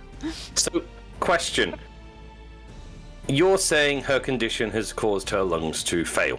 That's correct. Why yes. have you not just replaced the lungs? Well, because finding a suitable replacement lungs and the procedure itself is very dangerous. Volgir will just pull out the cybernetic lungs and go, what about these? Oh, but they would work. Yeah, I could put those in. But again, not without risk. Everything I do the minimal risk. It's kind of like fixing a leaking ship by patching holes. You'd be better just to replace the whole plank that's broken, right? But instead, you block up the hole. That's kind of... It's But then it safer. leaks again. It will eventually leak again. Yes, unless you're willing to potentially risk the whole So plank. you're doing the same operation multiple times, causing more risk. More scar tissue, yes, indeed. Yes, it is. It's very complicated, I know. But Okay, so considering we have the cybernetic lungs that are required to fix more of the problem than simply patchworking, if Atlas is willing to undergo the procedure and chooses to leave with us, will you permit it? don't look at me, man. I'm just a doctor. You look up the stairs to Alice's father, who's now left you to harass Dr. Hack on the stairs. And he turns around and like has his arms like He's crossed. backing up, like, I kind of want to see them drop kick this gnome, Yeah. to be honest. He has his arms crossed, and he looks at you. I will let you, as a group, someone can make an average advantage, or two of you can roll a group persuasion check to try to persuade Ichabod. I'm not persuasive. It's not doing it! Just give like purple persuade or That's gotta be advantage to- Mr. Barros or... Can I come into the out Astra. now? It's gonna be one of you two. I can do it. I have no persuasion. Neither have do I. Intimidation, and that's it. Why don't... Right, well, Mary, have you swapped dice as well? What's your pluses, people? My charisma is +0, so yeah. Persuasion. Oh, persuasion? Yes, Yeah. persuasion. I don't know which Charisma way to 0. go, but So it's gotta be a Barros. you get the idea. Barros with advantage? The Barrel's ASMR advantage. are not charismatic, as you can tell. No. I've got a +2, and that's mine. 25. Hey, that's a You +9. see- Why did we even doubt? Why did we even not go first time on him? You see Ichabod, to be fair, D20's got a lot of numbers on it.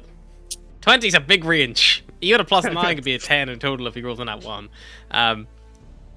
But Ichabod, with his arms crossed, you see he kind of like relaxes a little bit. And you see Esther, if you turn around, she's kind of come out of the dining room like to see all the chaos and havoc. And Mackay is there with her, as is Kalis, Alice's older brother. And she looks past you all, and she looks directly at Ichabod, who like catches her eye, and you hear from behind you, "You're not seriously considering this. She could die, Ichabod."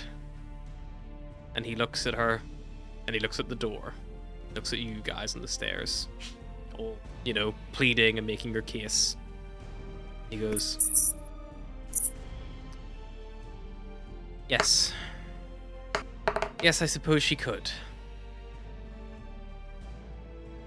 But I think it's worth offering her that choice.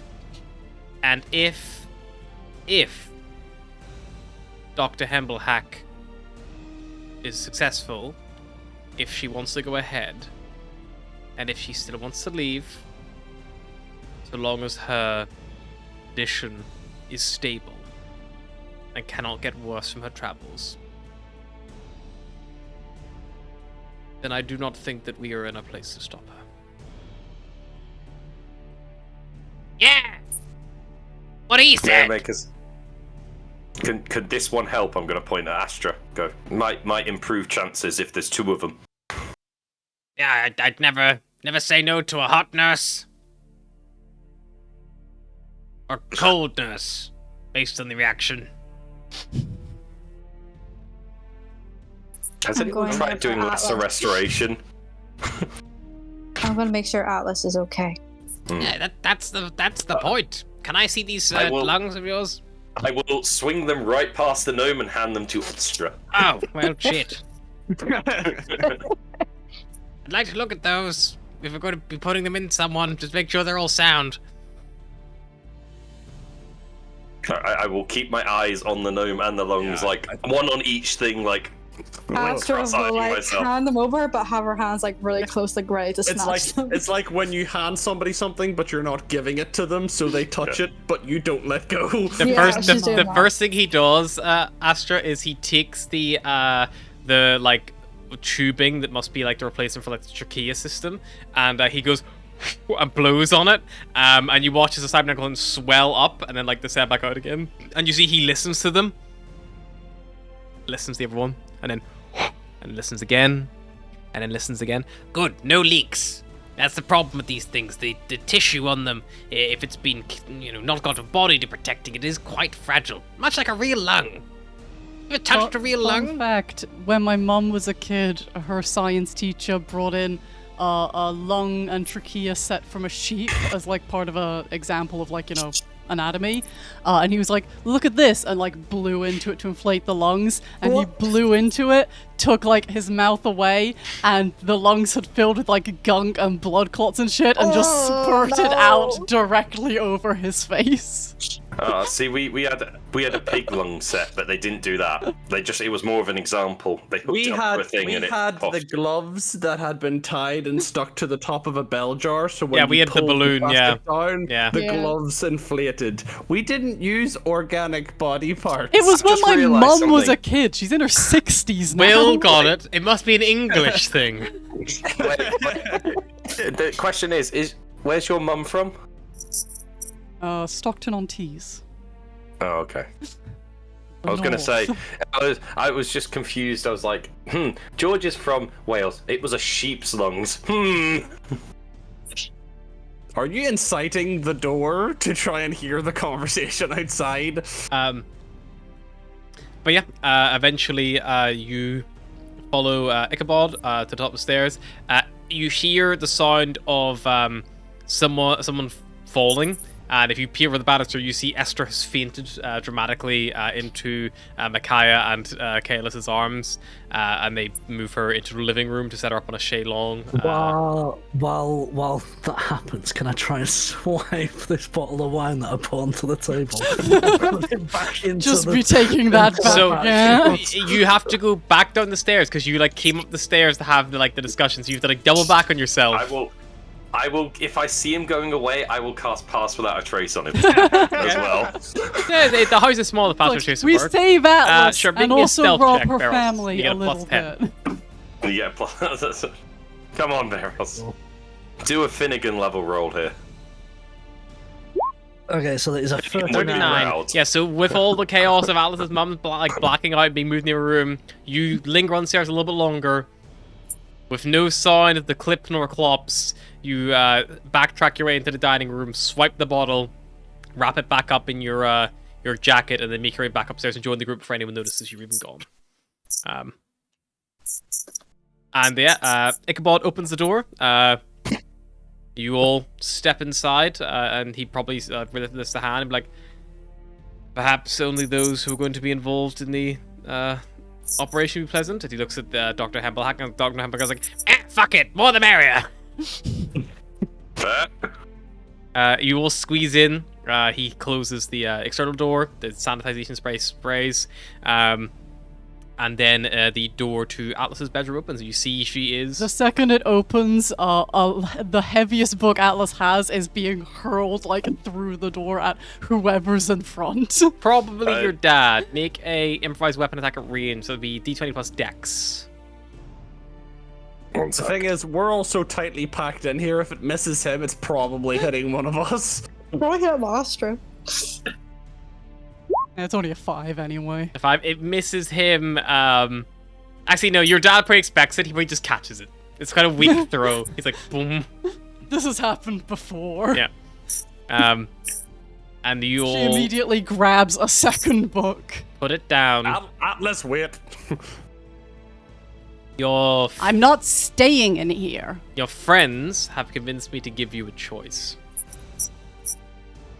If it's stay or go, I'm going. It is stay or go on a condition. What condition? You let... She peers around the door, sees Dr. Hack and goes, oh, fuck no. You let Dr. Hempelhack with your friend here, and he points to Astra, who now probably has the cybernetic lungs back again, to replace your damaged lungs with these. And if it is successful, bear in mind there is we could have done this a long time ago, Atlas, but the risk is you could die. We always didn't want that. We wanted to keep you safe. But I can think of no more appropriate decision if you would rather risk dying for freedom. That will at least convince me that this is not some rebellious streak or anything like that. I would rather you didn't, personally. I'd rather you stayed with us. But if you want to go, I just want to make sure you're not going to die out there choking on your own blood. I could think of a worse way to go, but only one. Thinking about squids. Thinking about squids. We're all thinking about different things we've seen. Like, I don't want you to die choking on your own blood, everyone. That actually sounds kind of pleasant compared to some of the shit we've seen. Not bad. I'll be back in 2 minutes. I've got to sort something. You don't have to decide now, but your friends may be in a bit of a rush.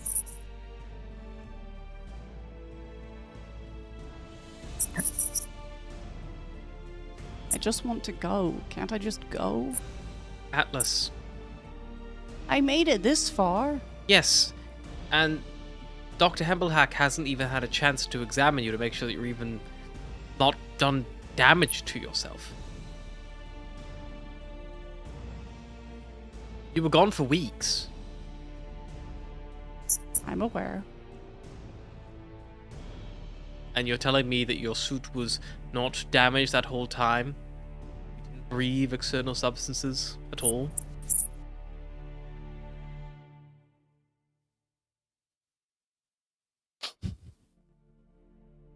Alcohol, probably some hallucinogenics. Doesn't Mask say off that. in a brothel. The weird mushroom cloud. I was careful. And at least let I'm gonna just go ahead and roll deception. Yep, there. do it. At I feel like 20! I feel like this is a press X to doubt. I have a feeling, just with knowing Atlas. I've only known him for a couple of weeks. He's known Okay, her for but her all life. deception was a nat 20, so you guys are now there like, oh god, was that her being careful? Ichabod, like, looks at you, and you see he Does doesn't... he get advantage because he's my dad? Yeah. Damn it. He looks at you and he doesn't see... Like, he looks at you and he, like... He nods, he goes, I'm sure you were being careful, but...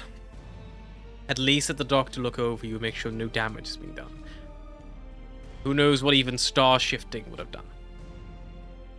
What really is careful anyway? Yeah, we can just have a little look-see if you want. See what's what? Astra stays. That's fine. They can all stay if you want. What you do, they can all go. No needles. This is gonna need to be... Okay, no needles, that's fine, but I'm gonna need to cut you open then. Some needles. Yeah, that makes sense what I thought.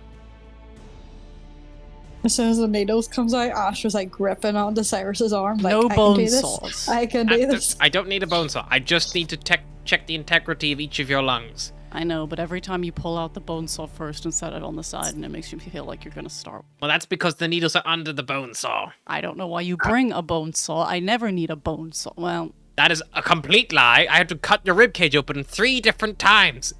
Because you went into cardiac arrest once, your lung collapsed the other time, and then your other lung collapsed the other time. I had to manually pump your heart while inflating your lungs through a hole I made in them.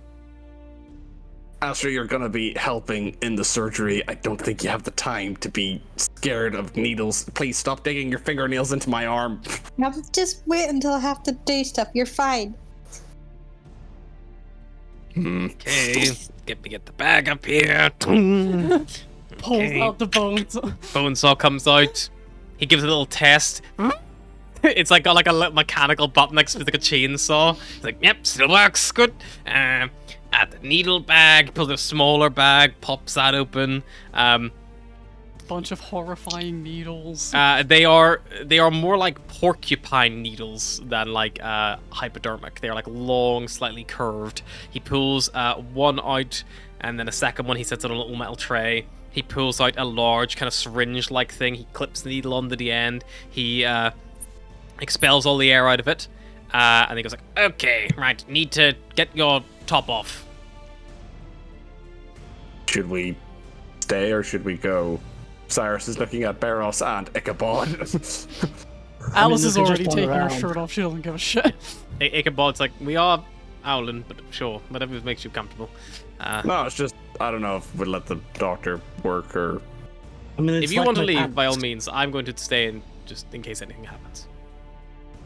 You guys can go, it's fine. Or you can stay if you'd like to. Stop talking! Trying to hit a lung here, it keeps moving. You see Ichabod is like standing on the table next to like Atlas, who you probably started to like lay on her bed. And he like pulls the needle down through Alice her gives a thumbs up for being laid down. get through her left like the back left of your like torso, basically, like through in between your ribs. It slides through fairly painlessly, but you kind of feel something like moving around uncomfortably. And then he pulls the syringe back and he releases it, and the syringe collapses in very, very quickly, and then he stops and he pulls it out. He checks it and goes like, okay. Left one has lost pressure by 19%. That's irregularly large, but that's fine. Now just need to check the right one. He pops off the needle, swaps out to a different one, moves the other side of Atlas and plunges it through that side, pops it in, he pulls the syringe way back, and he lets go, and the syringe doesn't move. Right lung capacity, non-existent. Let's try in case that was just a collapsed area. Pumps it in again on her right side, sticks it in, pulls it way back. He releases it.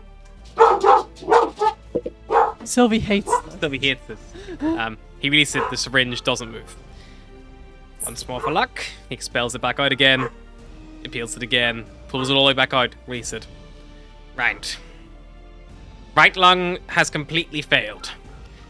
That would explain why I can't breathe when I lay on my left side.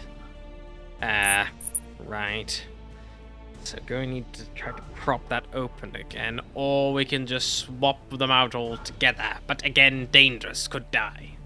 But will die if don't. Eventually that left lung's gonna go too. I'm trying to do the work of two right now.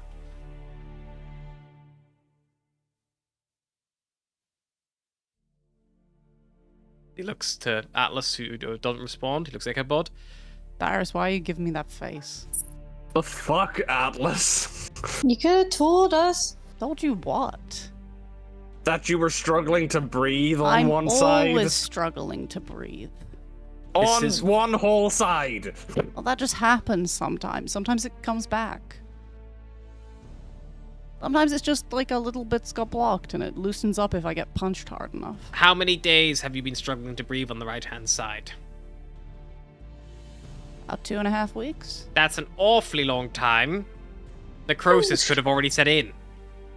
Guess we're getting me a new set of lungs then, aren't we? I can cut you open first and see what's going on. I might be able to save the old one. We can see.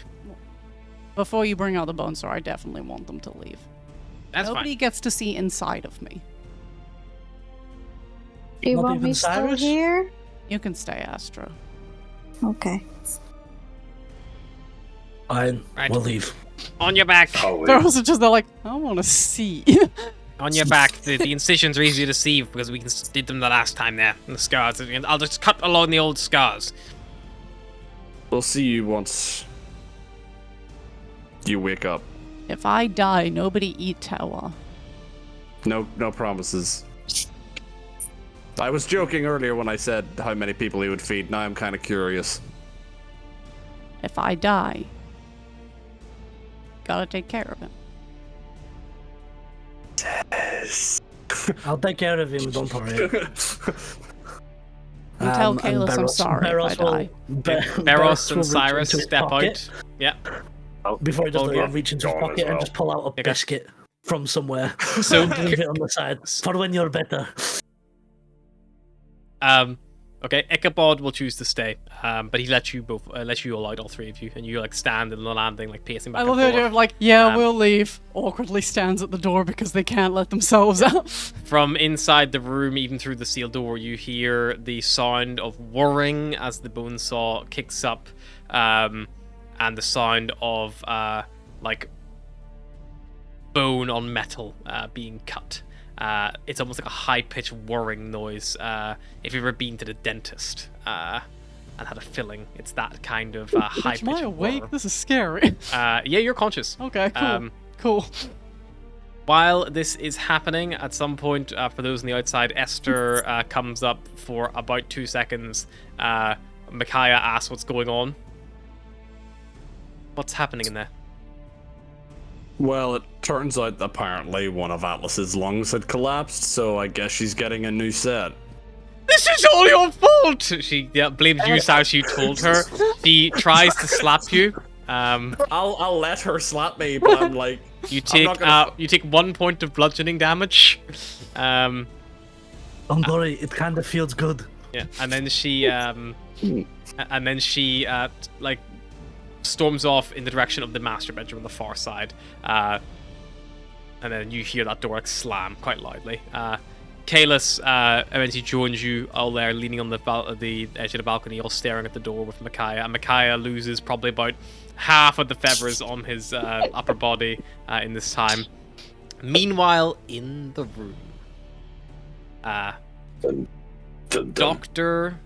Hemblehack, affectionately nicknamed Dr. Hack, or less affectionately nicknamed Dr. Hack, takes this electric spinning small chainsaw-like bone saw and brings it down on Atlas's left side of her torso. At this point, Astra, Atlas has been given local anesthetic, so she cannot feel any pain. But according to Dr. Hemblehack, as he briefed her, but she will be able to feel everything, but just not pain. So Atlas is left with this horrible sensation of feeling her flesh and bones being cut into and separated, yet she feels no pain. She just feels maybe squishy. Minor discomfort. Feels squishy. Pressure, minor discomfort, yeah, in that little thing, and probably a lot of vibration, to be honest. He cuts clean down one side, he moves to the right and cuts clean down that side. And then using a... Alden flesh looks disturbingly similar to raw chicken. Yeah. And then using a like quite a deep scalpel, he cuts the bottom, and he lifts it up, propping it up with a few surgical splints. You see the ribcage rises up with the muscle and tissue separated, almost like a little hatch, a trapdoor into Atlas's upper body. You see that there is a set of lungs on the inside. Her right lung has turned completely black. Her left lung looks like that smoker's lung like image we've all seen, that like black, horribly like worn away and degraded. Everyone's seen a packet of cigarettes. However, the right lung has like completely almost like it's like deflated and like begun to necrose. The left lung still, as she breathes in and out, the left lung still holds air. And I will ask, are you going to help? Are you going to help install the lungs, or are you going to back out? She will help. You could also lead the charge if you don't steal I'm my not going to tell you. lungs. I'm not going to tell you what Dr. Hack's medicine score is. But if you would like to, I will. He will. If you want to try to convince him to let you do it, like he would cede to you if you wanted. Asher would trust him to do it because I feel like her medicine's a lot more herbs and shit.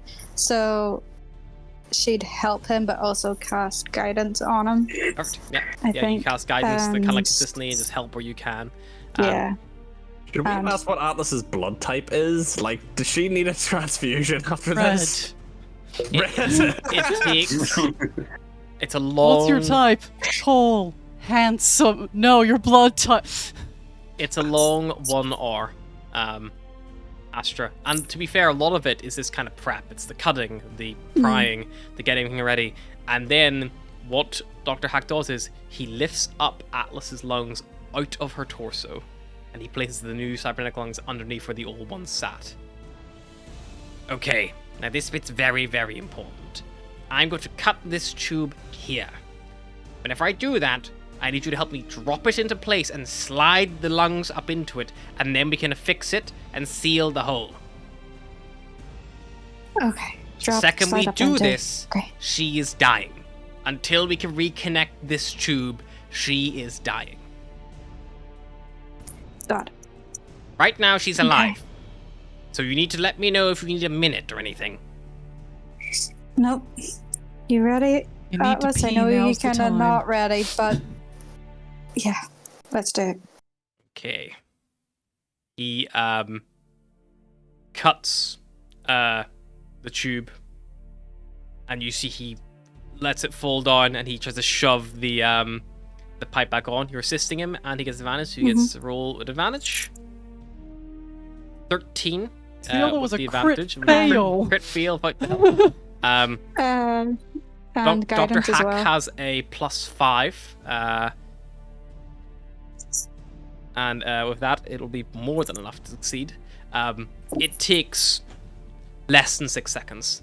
For a split second, Atlas, you can't breathe. You feel air go in your mouth, and where it should hit your lungs, nothing happens. It is like your lungs are gone for a brief moment, and then you feel them, the breath come back again as the suffocation briefly ends. As soon as the air goes in, Atlas, you watch as a little fan right where the trachea splits off and the new pipes, as she inhales in, this little fan begins to spin on the inside, and as it does so, lights begin to blink and glow on the cybernetic lungs, and you watch I want to as get a clear window put in my torso like I'm a PC. you watch as from the surface of the lungs, but before, it looked like mottling, almost like you would expect to see on like normal lungs, like that kind of like vein-like pattern kind of goes all the way through, and obviously the veins are so heavily integrated. However, obviously that has now been disconnected. However, the modeling splays out like a butterfly spreading its wings across Atlas's chest, and you watch as these little pipes and hooks begin locking in and sinking themselves in and like grabbing old veins and old arteries and pulling them in and connecting, and almost like a robot finding itself, like a robot almost like guiding itself, and begins piecing it back together. Dr. Hack watches, fascinated, as he watches it happen. Astra probably sends a power up to an apple and like guide the air into her lungs and keep it there. Okay. Atlas, still with us? Still living. Good. And she can talk as well. That's impressive. I thought we might lose the voice box. He pulls the, Warned me of that beforehand. You're fine. At least you're alive, aren't you? He pulls splints away, lowers the chest back down, and then he begins, large, swathing surgical sutures, and then a heavy torso bandage binding over Alice's chest. Right. You've technically got, how many ribs did I cut through? Was it 12 or 13? You've got 12 or 13 broken bones. They need to heal. I don't have that magical shit. More practical over here. So if you can find some do it magically, great. Does she? Astro, You're on smack me 1 hit magically- point, Atlas. Smack me magically in the bones. Just trying to think of the greatest man. I tapped something there, just ignore that. Do not guiding bolt me, I'm on 1 hit point! I would scroll. Do not murder me! It was an 18 as well. So That it would be would've such a murdered you. twist! You're just there like, yeah, she didn't make it. She'll cast Cure Wounds because I don't have less God, rest. She doesn't even have You less throw rest. someone's Lots of nice smelling restoration, salts off and of you a will ship know that. one time and then you get murdered. Astra will will cast Cure Wounds first at 4th level, and then knock on the doors like, Bulgir, we need the lesser restoration. Need everything we can get in here. Also, Atlas is breathing and talking. Oh, that's good to hear. I'll walk in. Yep, you're let inside. I'll use lesser restoration. Yep. Sec. With the And then healing I'll also and the lesser restoration. 24 healing. With the healing and lesser restoration, you feel your bones can be like knit back together. still on the ropes, or do you need more cure wounds? I feel like somebody ripped my lungs out of my back. Atlas, if you can attune, please. Are to my the cyber... lungs... Someone put my lungs in a cool jar.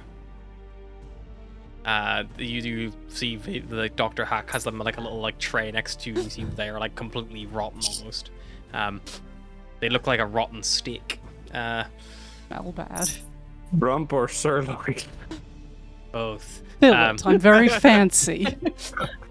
But the lungs themselves, Atlas, if you can go D&D Beyond, search up cybernetic lungs, and you will need to attune to them. Okay. Because that's part of the process is you attune to them. But you now have advantage against saving throws to resist any inhaled effects, so any poisons or smoke or anything like that. In your face, smog. Be done at advantage if you did inhale them at all. Okay, And, well, somebody gouge out my eye so I can have the eye too. You also don't need to wear your suit or mask anymore. You're no longer compromised from the smog's long-lasting damage.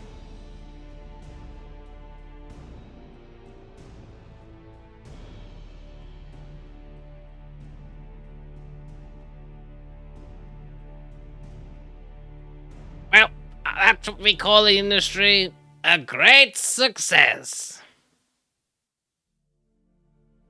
Very nice. I'm going to go home and see my wife. Who is also, how did you know? She's both. Nah, just kidding. But yet, good work, kiddo. He pats Atlas on the shoulder a bit roughly. Sorry, forgot about the...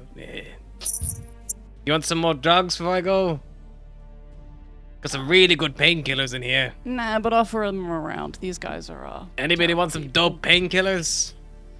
They're supposed to be for her. Beyond the door. I'll take some painkillers. Okay, I'm gonna go give your painkillers to your friend.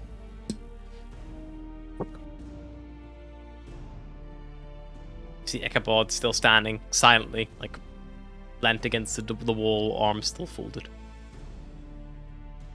Darius is probably standing on the opposite side of the door, arms folded. You see the doctor leaves. He goes out the door. His hollow shop seems to just let him out. He seems to have access. He gets out there. He's like, "Here you go. Heck, take that. Hang on. What do you prefer? What medium do you like? Like hypodermic, oral, suppository. Suppository. It's my favorite. I've got something for that." And he reaches right in the bottom of his bag. Taste. He pulls out a capsule, but yay big. And goes, "There you go. Bung that up there. It should last you a good 24 hours." Barros, you want to note down that you have it's not an item D&D Beyond, but if you note down that you have a suppository of pain killing, and it lasts for 24 hours when inserted. It's a one-time use, and for 24 hours you have resistance to all damage. If you can't feel it. Wonderful. Painkiller. So we just jam that up Barros' ass and send him to fight the squids. Yeah. You won't even feel the spear to the face. Go, buddy, go! I wonder if you're that hopped up on things, will their mind control work? Yep, Dr. Hack will leave. Eventually, as the moment kind of like, subsides, Ichabod steps forward and goes, "Well, it seems you've made your choice." I was really hoping somebody would dramatically declare their love for me as I risked death, but I guess not. I'm just kidding. You were fine. No, Press the button on his hollow strap, and you see your hollow strap flashes Atlas, and you've been given the key code for your own room. Wow. And the front door. It's like my own room. It's like, and the front door, what? Volgil will just go, "Happy birthday!" Happy on the go. Ichabod walks towards the doors. Happy not death day. And he goes, "I guess we no longer will be needing this." And he waves his arm, and the airlock opens on both doors. And you see he flicks a switch, and the little dispenser turns off.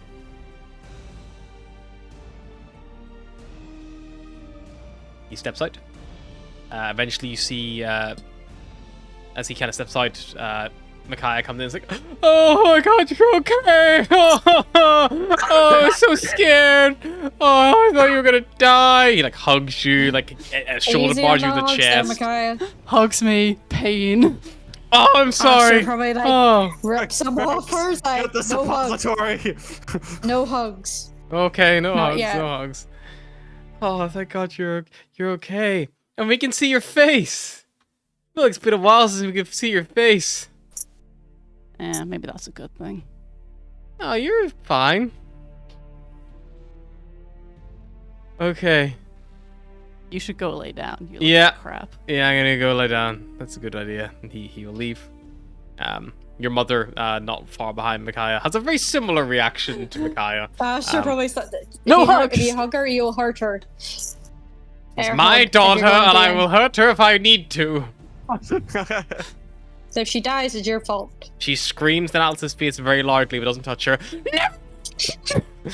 So loudly it blows my microphone out probably. But it was loud and it was shrill. But she else never do that again. I mean, never have my lung collapse and get it replaced by, or like the whole thing. Everything. The whole thing is gonna be like a real. Everything. I think I would struggle to do that all again. Never do any of those things again. Any of them? Any of Don't them. shoot the bomb. Don't fight a squid. Don't fight a frog. Don't go through Cyrus, space. stop muttering under your Don't breath. get a chimera. Cyrus, Don't. Owls have very good hearing. Shut up. You see, Ichabod comes in and retrieves Esther. It's like, we just need to let her rest, dear. He's like, she's like muttering to herself. She kind of goes out. I'm sure eventually your friends all trickle in. Eros, full gear. Alright, shall we go? No, you're resting first. No, I agree. I orders. think we should go. She can rest on the shuttle. Yeah. Okay, but rest we're on not the ship, doing yeah. anything else. I thought Yeah, we were nothing gonna go check out the strenuous. Kanku. No, it's No, Oh, you're no. resting. You just got a new set of lungs. We're Well, not maybe- putting more. Exactly. But- Brand new set of lungs. Let's take them for a test drive. No. Test No. drive, not flying if you down rest the up, road. if you rest up, will it let you fly on that weird asteroid belt thingy that you want to do? But I want to see what the Kanku had on the surface. Come on, I can go there now. Just think, you could be No. insulting days with your new lungs right now. I can't believe that my voice was at risk. I would not have gone through with it if I knew that was a risk. That's God damn the it. thing We that couldn't will have stop waited you 3 from days having longer. the operation. Judging by the What else state would of have your stopped me right from having lung, the your operation? voice box wasn't too long after. Even without the surgery. Can you imagine me with no voice? I know, the peace and quiet. Yes. I mean, God, you guys probably can't even imagine with my original voice. Never mind, no voice. No, I can't imagine peace and quiet. Is what I can't imagine. Atlas, you hear a voice you've not heard in a long time, coming from the doorway. I think we should go. And Ashley slowly drives. Sure. Cyrus is just Yeah. standing there. It's like, but I want. Roger's also pushing, and All I can think is the bit in the fucking. will throw your biscuit. All at I can you. think is the bit in the fucking Muppets movie where it's like, we should give them some privacy. Yeah, but I also want to know what they're gonna say. You see Kalis standing there. I'm sorry. To be sorry. Does that mean after 7 years you've forgiven me, or that I never have to be sorry? Because I feel like I had to be at least a little bit sorry at the start.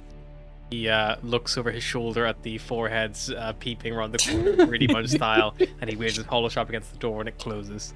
And he moves up and he sits on the bottom of your bed, like puts his leg up on his knee. He doesn't even look at you. He's like looking back towards the door. He's like, Atlas.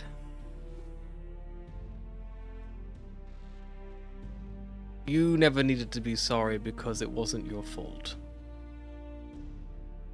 I made stupid choices. I persuaded you to take me down there, And I could have said no. and I tried to go after that bear, and you told me that it couldn't be helped, and there was no use, and I didn't listen. And if I never took you down there in the first place, it would have happened. Because I knew what you were like, and I should have known better. I think you wouldn't have chased after the first pole bear. You got your sights on. And I made you fly up through the smog. And No. if I hadn't made you fly up through the smog... I made me do that. If I didn't, you wouldn't be here right now. And I never would have been able to forgive myself. Seeing you, if what the doctor said was true, I grabbed him on the way out. If what his initial diagnosis suggests, I think I can only start to forgive myself now. Because now you might start being able to have a normal life. Oh no, there was never a chance of that. I'm way too weird.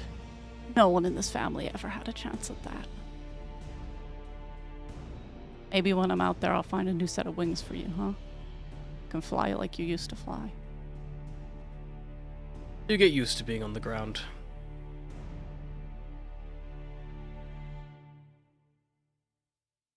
Besides, if I had to give my ability to walk to save you again, I would. Don't be dramatic. I'd have to drag myself around like some kind of weird, shambling monster on the surface. Just put you on a skateboard. That sounds incredibly dangerous, and exactly like something you would suggest. I got a pet chimera up on the ship. That sounds incredibly dangerous, and exactly like something you would do. Now get out of here, before Mom and Dad change their mind. You know what they're like. You gonna be okay? I'll be fine. I'll be here. I know, but they're not gonna have anyone to obsess over now, and you know Makai can only take so much heat before he starts to die.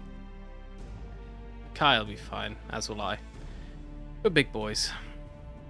Besides, I would say choose to live at home, but Mum doesn't really give us much of a choice. Where else are you gonna go? Out to the edges of the shanty? I was thinking about another one of the spires. The song? Maybe. There's an old school friend of mine out there. He's doing quite well, apparently. He's started his own business. Apparently, there's always a place for the arts. Places like this. That makes sense. Yeah, if I had to go there, I would need to go down to the surface, and I would need to get the old railway and travel all the way there on foot. Not the most pleasant journey to plot. If you ever need an escort, I know a bunch of idiots who will do anything for a couple of coins. Fair enough. I may give you a shout, take you up on that for some time, but I think for now, Mum and Dad will want someone close by to, you know, at least feel like they don't have an empty nest. I think losing you was hard on them. Even whenever you were only gone a little bit, Mum and Dad were both hard work. Yeah, so much so they went after you. It was nice. The peace and the quiet. I haven't had much peace and quiet, living here or traveling. Trust me to find a group of weirdos even stranger than our family. Maybe that is because you allowed. They're good folks. I'm sure. They'll keep me safe. I don't doubt it. Got you back here in one piece. More or less. He gestures to the lungs. Make me a promise then. Don't ruin those. I'll try my best. Last time I promised you I'd be fine. It didn't work out. I'm not gonna promise it this time. Fair enough. Like goes to say something, and like pauses, nods. Love you, sis. He gets up, he goes to the door, weaves his hollow strap, bloop bloop, and the door opens. Does anyone fall through who's leaning against?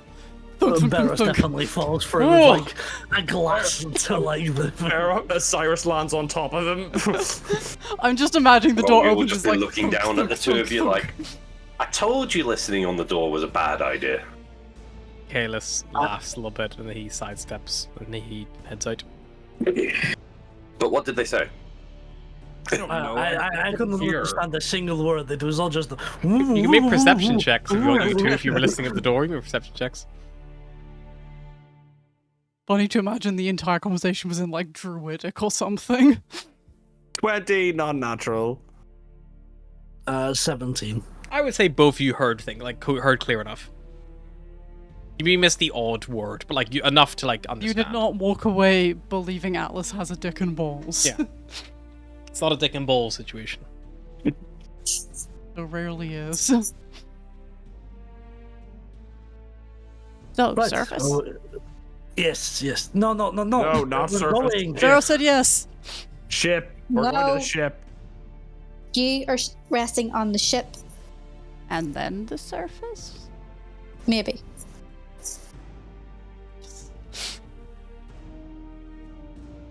And we will we'll head out and head back to the shuttle. You head back to the Atlas shuttle. Atlas lets herself out the front door, laughs, lets herself back in, and then lets herself out again. Okay, don't push it. Let's go. Come on. You make your way back towards Perch Market where you left the shuttle.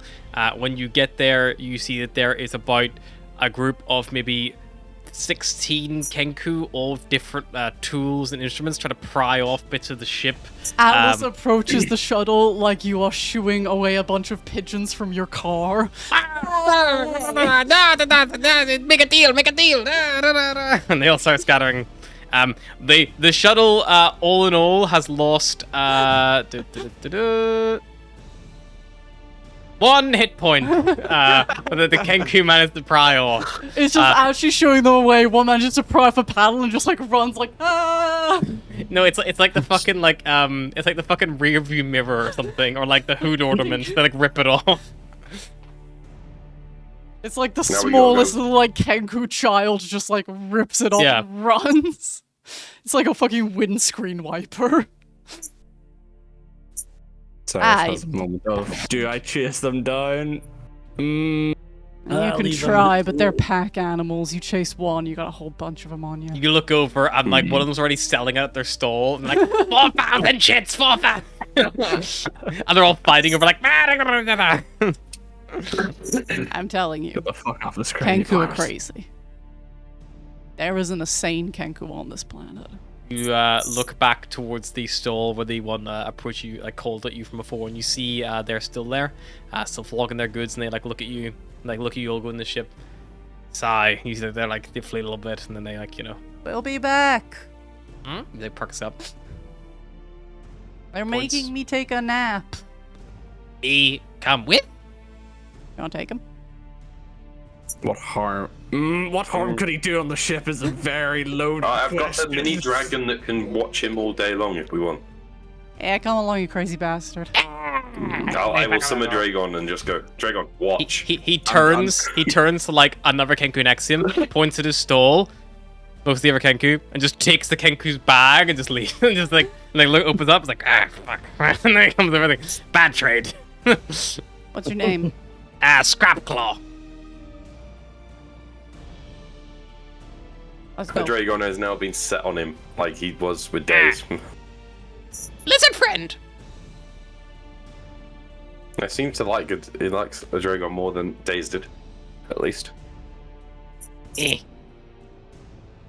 This is temporary. We're not keeping him. Cyrus says to Atlas. Should we go? I like Kenku. They're Yes, fun. let's. They're also I'll start batshit piloting. crazy. Yeah, I'll jump in with you and help give you a hand. This thing good. Make very quick through surface. We're actually going As to the we go ship first. upwards. Yeah. Ow. Way wrong. Oh yeah. Also, most Kenku are absolutely terrified of heights. I forgot to bring that up. We move. Don't look out the window. He's like staring. Loud air siren noise. Tilts his head away from it. Stare at floor. I'm just imagining The head like snap. The second the head snaps back, and he just makes like an air horn sound like. Meh. I'm just imagining the you know the bit in Moana where it's like hey hey realizing he's in the middle of the ocean. Just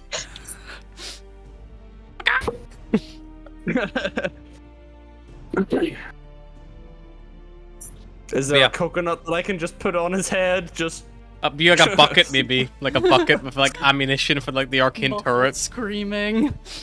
Is there a mopping bucket in the back? Just Yeah. here, put the bucket on your head.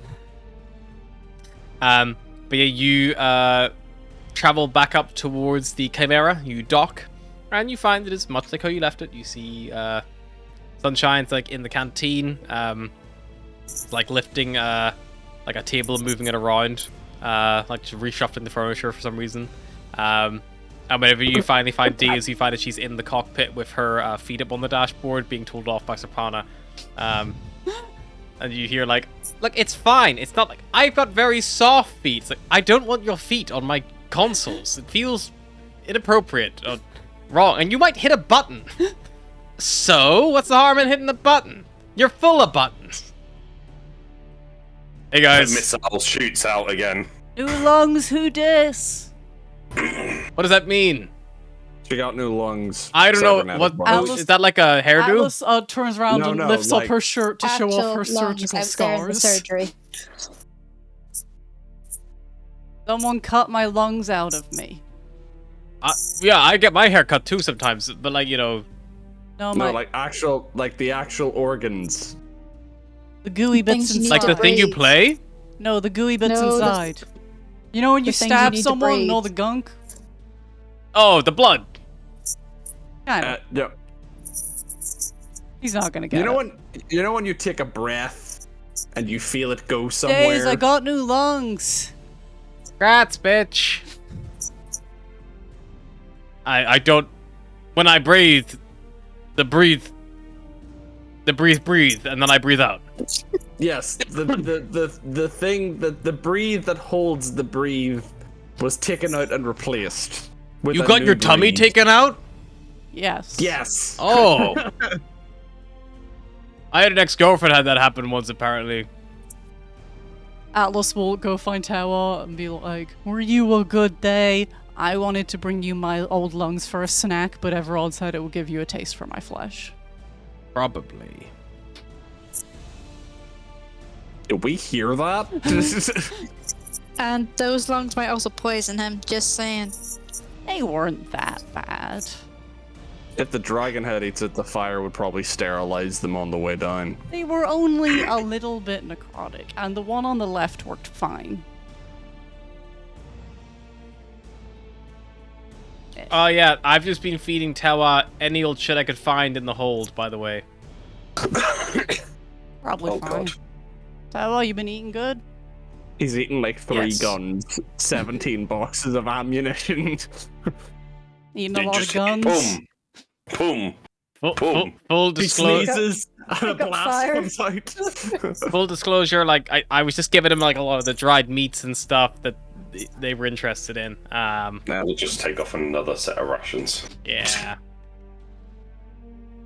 Well, luckily, we brought him a fresh meal, and she will gesture to the Kenku. Tawa licks I'm their kidding. lips. I'm kidding. Do not eat him. No. Do not eat him. Does he still have the bucket on his head? Yeah. Probably. But I'll lift the bucket off of his head. Probably starts screaming since there's Taylor. He like dies on a plant. bucket on his off his head. There are 3 heads all ready to eat him. Scrapclaw don't taste good. Scrapclaw tastes like ass. Unless To be you like fair. ass, then not ass. You've heard a lot of people say ass. Ass us, ass us, anus.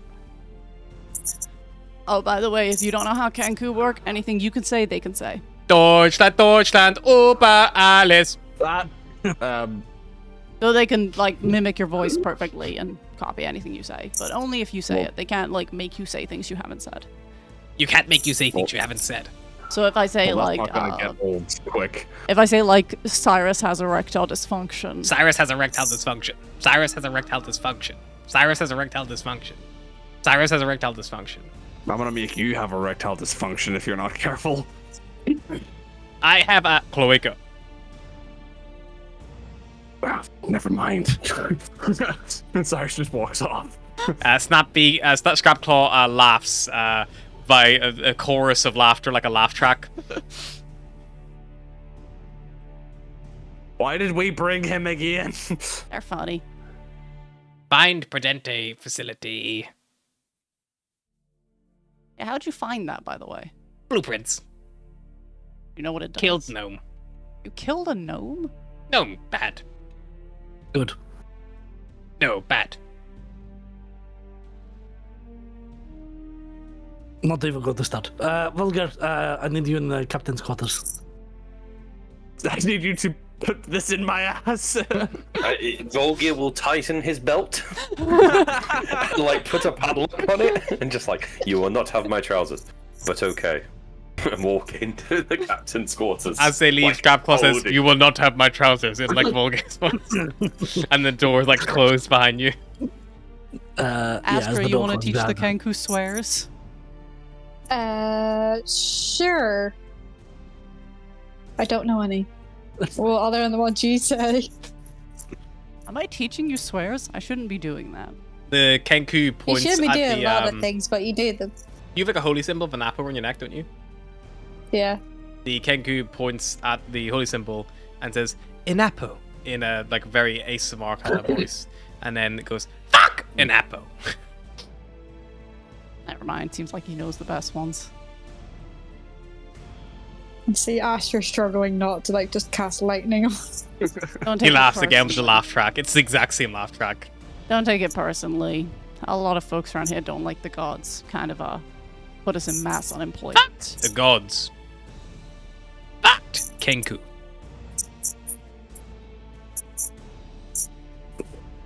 Meanwhile, on the helm. I might like this guy after all. Fuck erectile dysfunction. So yeah, if Volgir comes into the captain's quarters, I'll He will pull come out in the... crotching his trousers. Like, Yeah. No, don't worry. I just I managed to smuggle this. Pulls out the 10 million. Volgir's eyes will go bright wide. Like, right? Can To be we? fair, it was payment. I'm it just was a reward. imagining It was Ichabod probably getting the like apples there. getting back downstairs, looking at the table, and being like, "Motherfucker." So, to be fair, it was a reward for getting everyone home safe.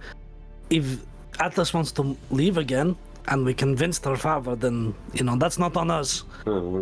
Also, technically, it was a I reward was for only getting going to give everyone this home back safe, which you did do. in trade, but we didn't really need to. So, Plus, just think about it. Barrows Volgir Trading Co. This would be very good. I agree, but I'm also worried. Also, they I'm a went pirate. halfway fuck across you. the gallon Fuck sea. you, I'm a pirate. I steal things all the time. That's true. That's fair. But if you If want to be a anything, legitimate it's on the businessman, you rest of cannot be a us for pirate. not expecting it. Says the one who started a business company as a pirate in the last campaign. Okay. You cannot. Cyrus wine in the canteen hears, "Fuck you, I'm a pirate," through the door, and he's just like, "So much for turning over a new leaf and being a businessman." So for context, as you don't know, the bottle's worth 1,000,000 chits, which is about the price of like your ship. Yeah. Is it? Yep, the cost of a cutter is 1,000,000. You said it was 10,000 gold pieces, didn't you? 10,000 gold pieces, which is 1,000,000. Which is 10 million chits, isn't it? It's not. A million. It's 1,000,000. Oh, it's a million. Yeah, because it's a copper. It's the There copper we go. equivalent of gold. So So it's we're an not extra fixed it. 2 But it's zeros. not that price. Extra 2 Too zeros. many zeros. It's the ability to buy another cutter theoretically, Yeah. or Jesus. if you sold your cutter, you could buy a freighter. Change Or ship. we could buy a shit ton of spare parts so that when we break our ship, which we always do, we can fix it. Or just upgrade it to shit. It's because I've not updated this sheet in a while. I smell upgrades. That's if we. Think how fucking rich the Moreau family used to be, though, making that shit. A dreadnought is like 10 I mean, it's become mil. more rare as time has gone on, so the price has probably gone up quite a bit, but When- still. Where are we at?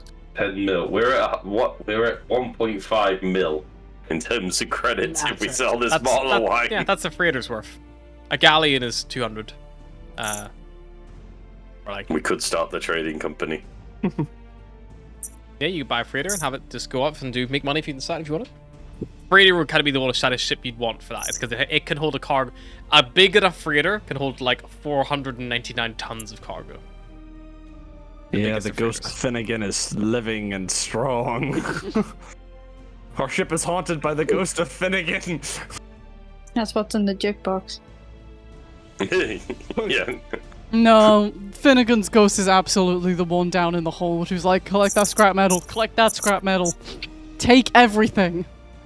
Just the radio tunes into adverts, and all you hear is, buy today, sell tomorrow. All I'm gonna say is thank God the magnetism is on the top of the ship, because imagine we pulled away, like we had landed on Squall and pulled away and just took half of the... Can't agree with us. Like, well, we rescued Atlas's family and then murdered her entire city. Good job, team. If you guys landed the cutter, the Chimera, on the city instead of the shuttle, Just start ripping shit out the ground. no, because it collects small bits of debris. I was gonna say you come back and the Chimera's like completely clean because like it's all been plucked clean by the Kenku. It's like, oh, this comes out really easily. They pull all the magnetic stuff off. They're like those fish that like clean turtles. Yeah, like stealing your fish. They're still like your fridge magnets. It's kind of what you have. What we should do is we should just bring the Chimera to like just beside the platform where the Kenku can hop off and hop on again and just sit there until be like free Working scrap. at the car Or sell the wash. scrap to them. Make Yeah. them pay to get it the off. You just stand on the wash thing, it. Ross and Volgia are like, 10 minutes, 100 chits. 10 minutes, 100 chits. And just getting paid to let them on the ship. That's how you lose something important, though. Like, you know, Yeah. one of them like takes your fucking like antenna, like rips that off. Like my scanner, no. Right. But yeah, you guys are all back aboard the Chimera. Well, how long do I rest before you guys will let me breathe poison? Give it a day. A day? A day. I've been breathing poison since you were in diapers, young man. I'm older than you. I've still probably been breathing poison since you were in diapers.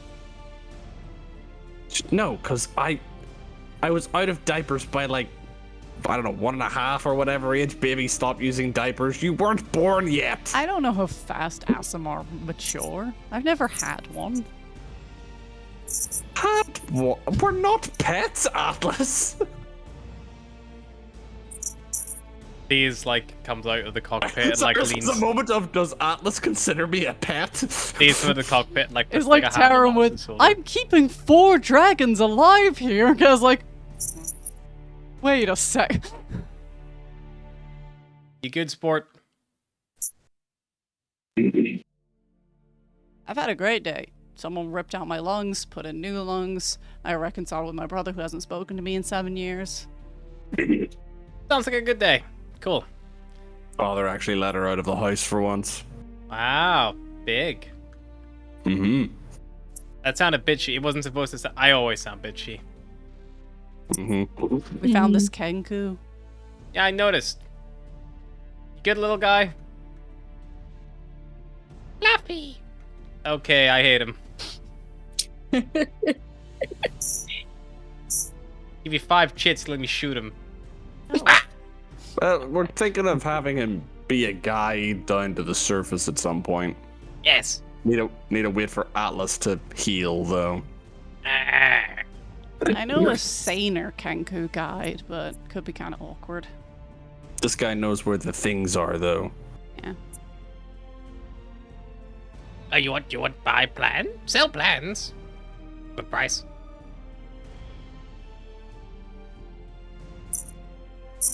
Would you rather not come with us and split the profit? Big score. Big score. Would like to come, but if don't want to come, we'll sell. Safer, safer to sell. You probably know the surface better than us. You want to be a guide? I can be guide. You get share of scrap. We will Salvage. need suits to enter surface.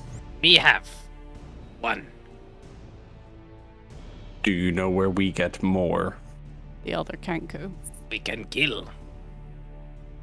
That's a solid plan. We're Don't not mind that killing plan. Kenku for their suits. Kenku don't want give Cheaper. up suit. Can get suit made? I think I know a Expensive? Kenku who can get us suits. Yeah, there. If she know, then she know. Where's this Kenku? Ja, was ist der?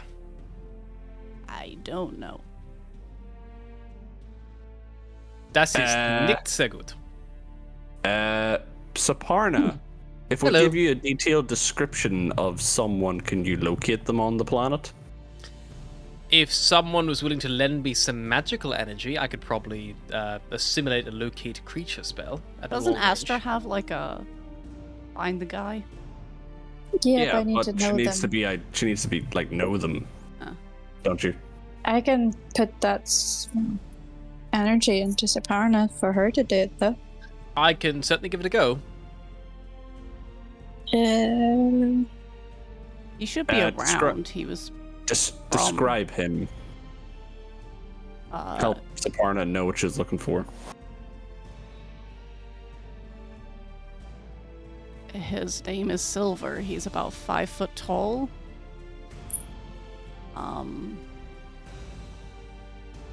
Feather colors. Black feathers, black eyes. Beak's more of a dark gray.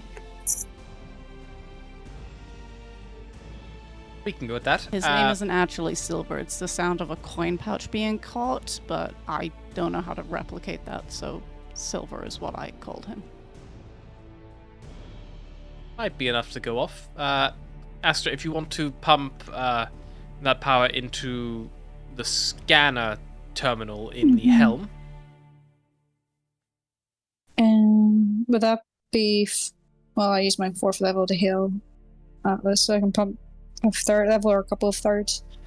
Yeah, it's basically she's asking for the equivalent of a locate creature spell, which is normally 4th level. So, like, if you don't have it at the minute, she wouldn't be able to. But anyone could pop a 4th level into her. Yeah. And she'd be able to, with your guidance, kind of like enable it. Yeah. So if anyone had a 4th level spell slot. 4th level, because I'm not so way in the magic. Yep. So expand a 4th level spell slot. Yep. And as you do so with a bit of Astra's kind of like guidance and channeling like through that part, it's almost like she uses the reserve power and then Saparna uses her range. The little interface that scans the planet, you see a little blip appear at the base of the croak in the flightless quarter.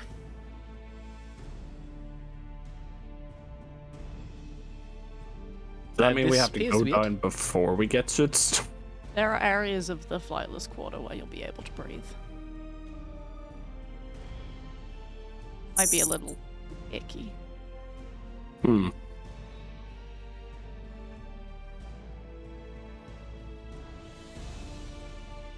Would it not be better for us to rest for now? We can rest. Yeah, I think so. Yeah. Rest first. Get suits. Get big score. Somebody keep an eye on him or I'll stop prying panels off the wall.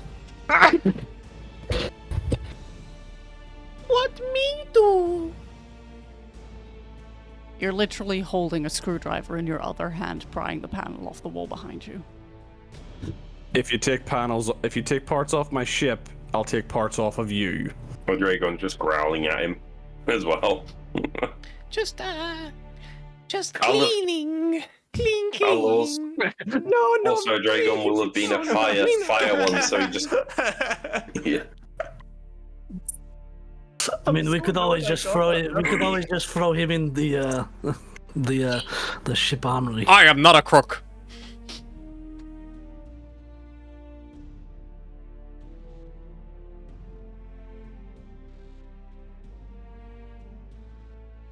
So what do we do with them? He's fine. They're mostly harmless. Just keep an eye on him. I assume we still take watches because we're going to be keeping the ship in the air. So basically, just have an additional watch to just make sure he doesn't pry anything off that is important. Well, if it's good with everyone else, I'm not going to take a watch because I lost organs today. And I know I got them replaced with better ones, but it really hurts, and I was awake the whole time, and it felt squelchy and gross. That's fine. Yeah, you definitely need to sleep to go do that. I could feel them pulling my lungs out of me. Nice. It felt like wet bread being pulled from my insides. Like, you know when you soak bread in soup too long and it starts to fall away into the soup? Yeah, but no, you're not filled with soup. You're filled with more stable bread. You're filled with toast. Very high-tech toast. Just a thought, Atlas. Don't go too close to the side of the Chimera. I don't know how that's gonna work. She could get magnetized to the ship, potentially. Atlas runs to the side of the ship to test this out. No! Intercept! You go outside with no suit on? Intercept! She runs to get a suit. She runs towards the armory and starts trying to suit up. Cyrus blocks you at the door. You're going to the med bay and you're sleeping. Can I just go to my room and sleep? I don't have to sleep in the med bay. I'm not sick. You just got operated on. You could, I don't know, rip a suture or something in your sleep. You could bleed out. Have Nurse Astra keep an eye on you. Nurse Astra already had to scoop out my lungs. Nurse Astra deserves to rest also. I can keep an eye on her. Just make sure that her lungs don't fall out again and she doesn't die. They didn't fall out. Somebody took them out. Yeah, but they were removed staying from in you. me perfectly fine. They just weren't working very well in me. Yes, so let's look after the new ones and get you rested first. Then you can go outside and magnetize yourself or whatever it is you're planning on doing. I want to get a cool window installed so you can see my like rhino wings. We will consider it. Alright, come on, let's go watch movies in your bed. Okay. Cyrus will move out of the way of the door. Need me to carry you, or...? Don't carry me. Okay. Go on, then. Alice throws a wistful look back at the suits, but keeps moving. Soon. Come on, Pepperbutt. You look back, and Cyrus just closes the door. Daze will take Atlas up to her bedroom, and we'll pop her holotrap off and set up watching some movies. Be like, what do you want to watch? Whatever, I don't care. I've only got 2 things on here. I've got a load of like war movies, or I've got some old kids cartoons on here that like my dad installed like whenever I first got this thing that I never deleted. Why don't you just delete them and get more war movies? Well, you know, he installed a child safety lock on them. You don't know how to get it off? I don't know how to get them off. That's your choice. Let's start with war, and if it gets too depressing, we can switch. Yeah, sounds good. She puts on a random movie. I like props up next to you. It's like, alright, just tell me if you like start bleeding out. I'll let you know. Keep an eye on you. Are those new bandages? She pokes them. Yeah, they're new. Okay, cool. That's fine. Just checking. I'm not gonna die. I'm fine. But he's acting like it's such a big deal. I fought the squids with 1 lung and no one even noticed. It's kind of like a flex, like one of those weird flexes when people are like, oh, I worked for like 25 hours. Like, no, that's just not good. That's not a good thing. Fighting the squids with only 1 lung, not a good thing. It's a little bit impressive, though. It's impressive, but it's not a good thing. You made it sound like it was a good thing. If you fought it with 2 lungs, maybe it'd be more squids. Think about that? I just think it's nobody else. Well, I guess we don't know how many lungs everyone else has. I don't even really know how everyone else's biology goes out. Like, they could all only have 1 lung for a while. Maybe. Or like 4. Or like 4. 3. I bet dwarves have more.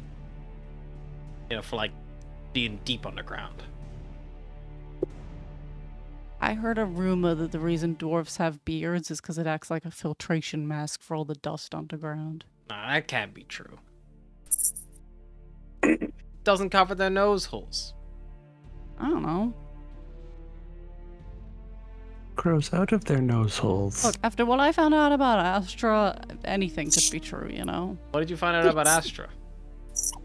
Nothing. It's weird if I tell you. Tell me, what did you find out? Ask Cyrus? Okay, I'll go ask him right now. Okay?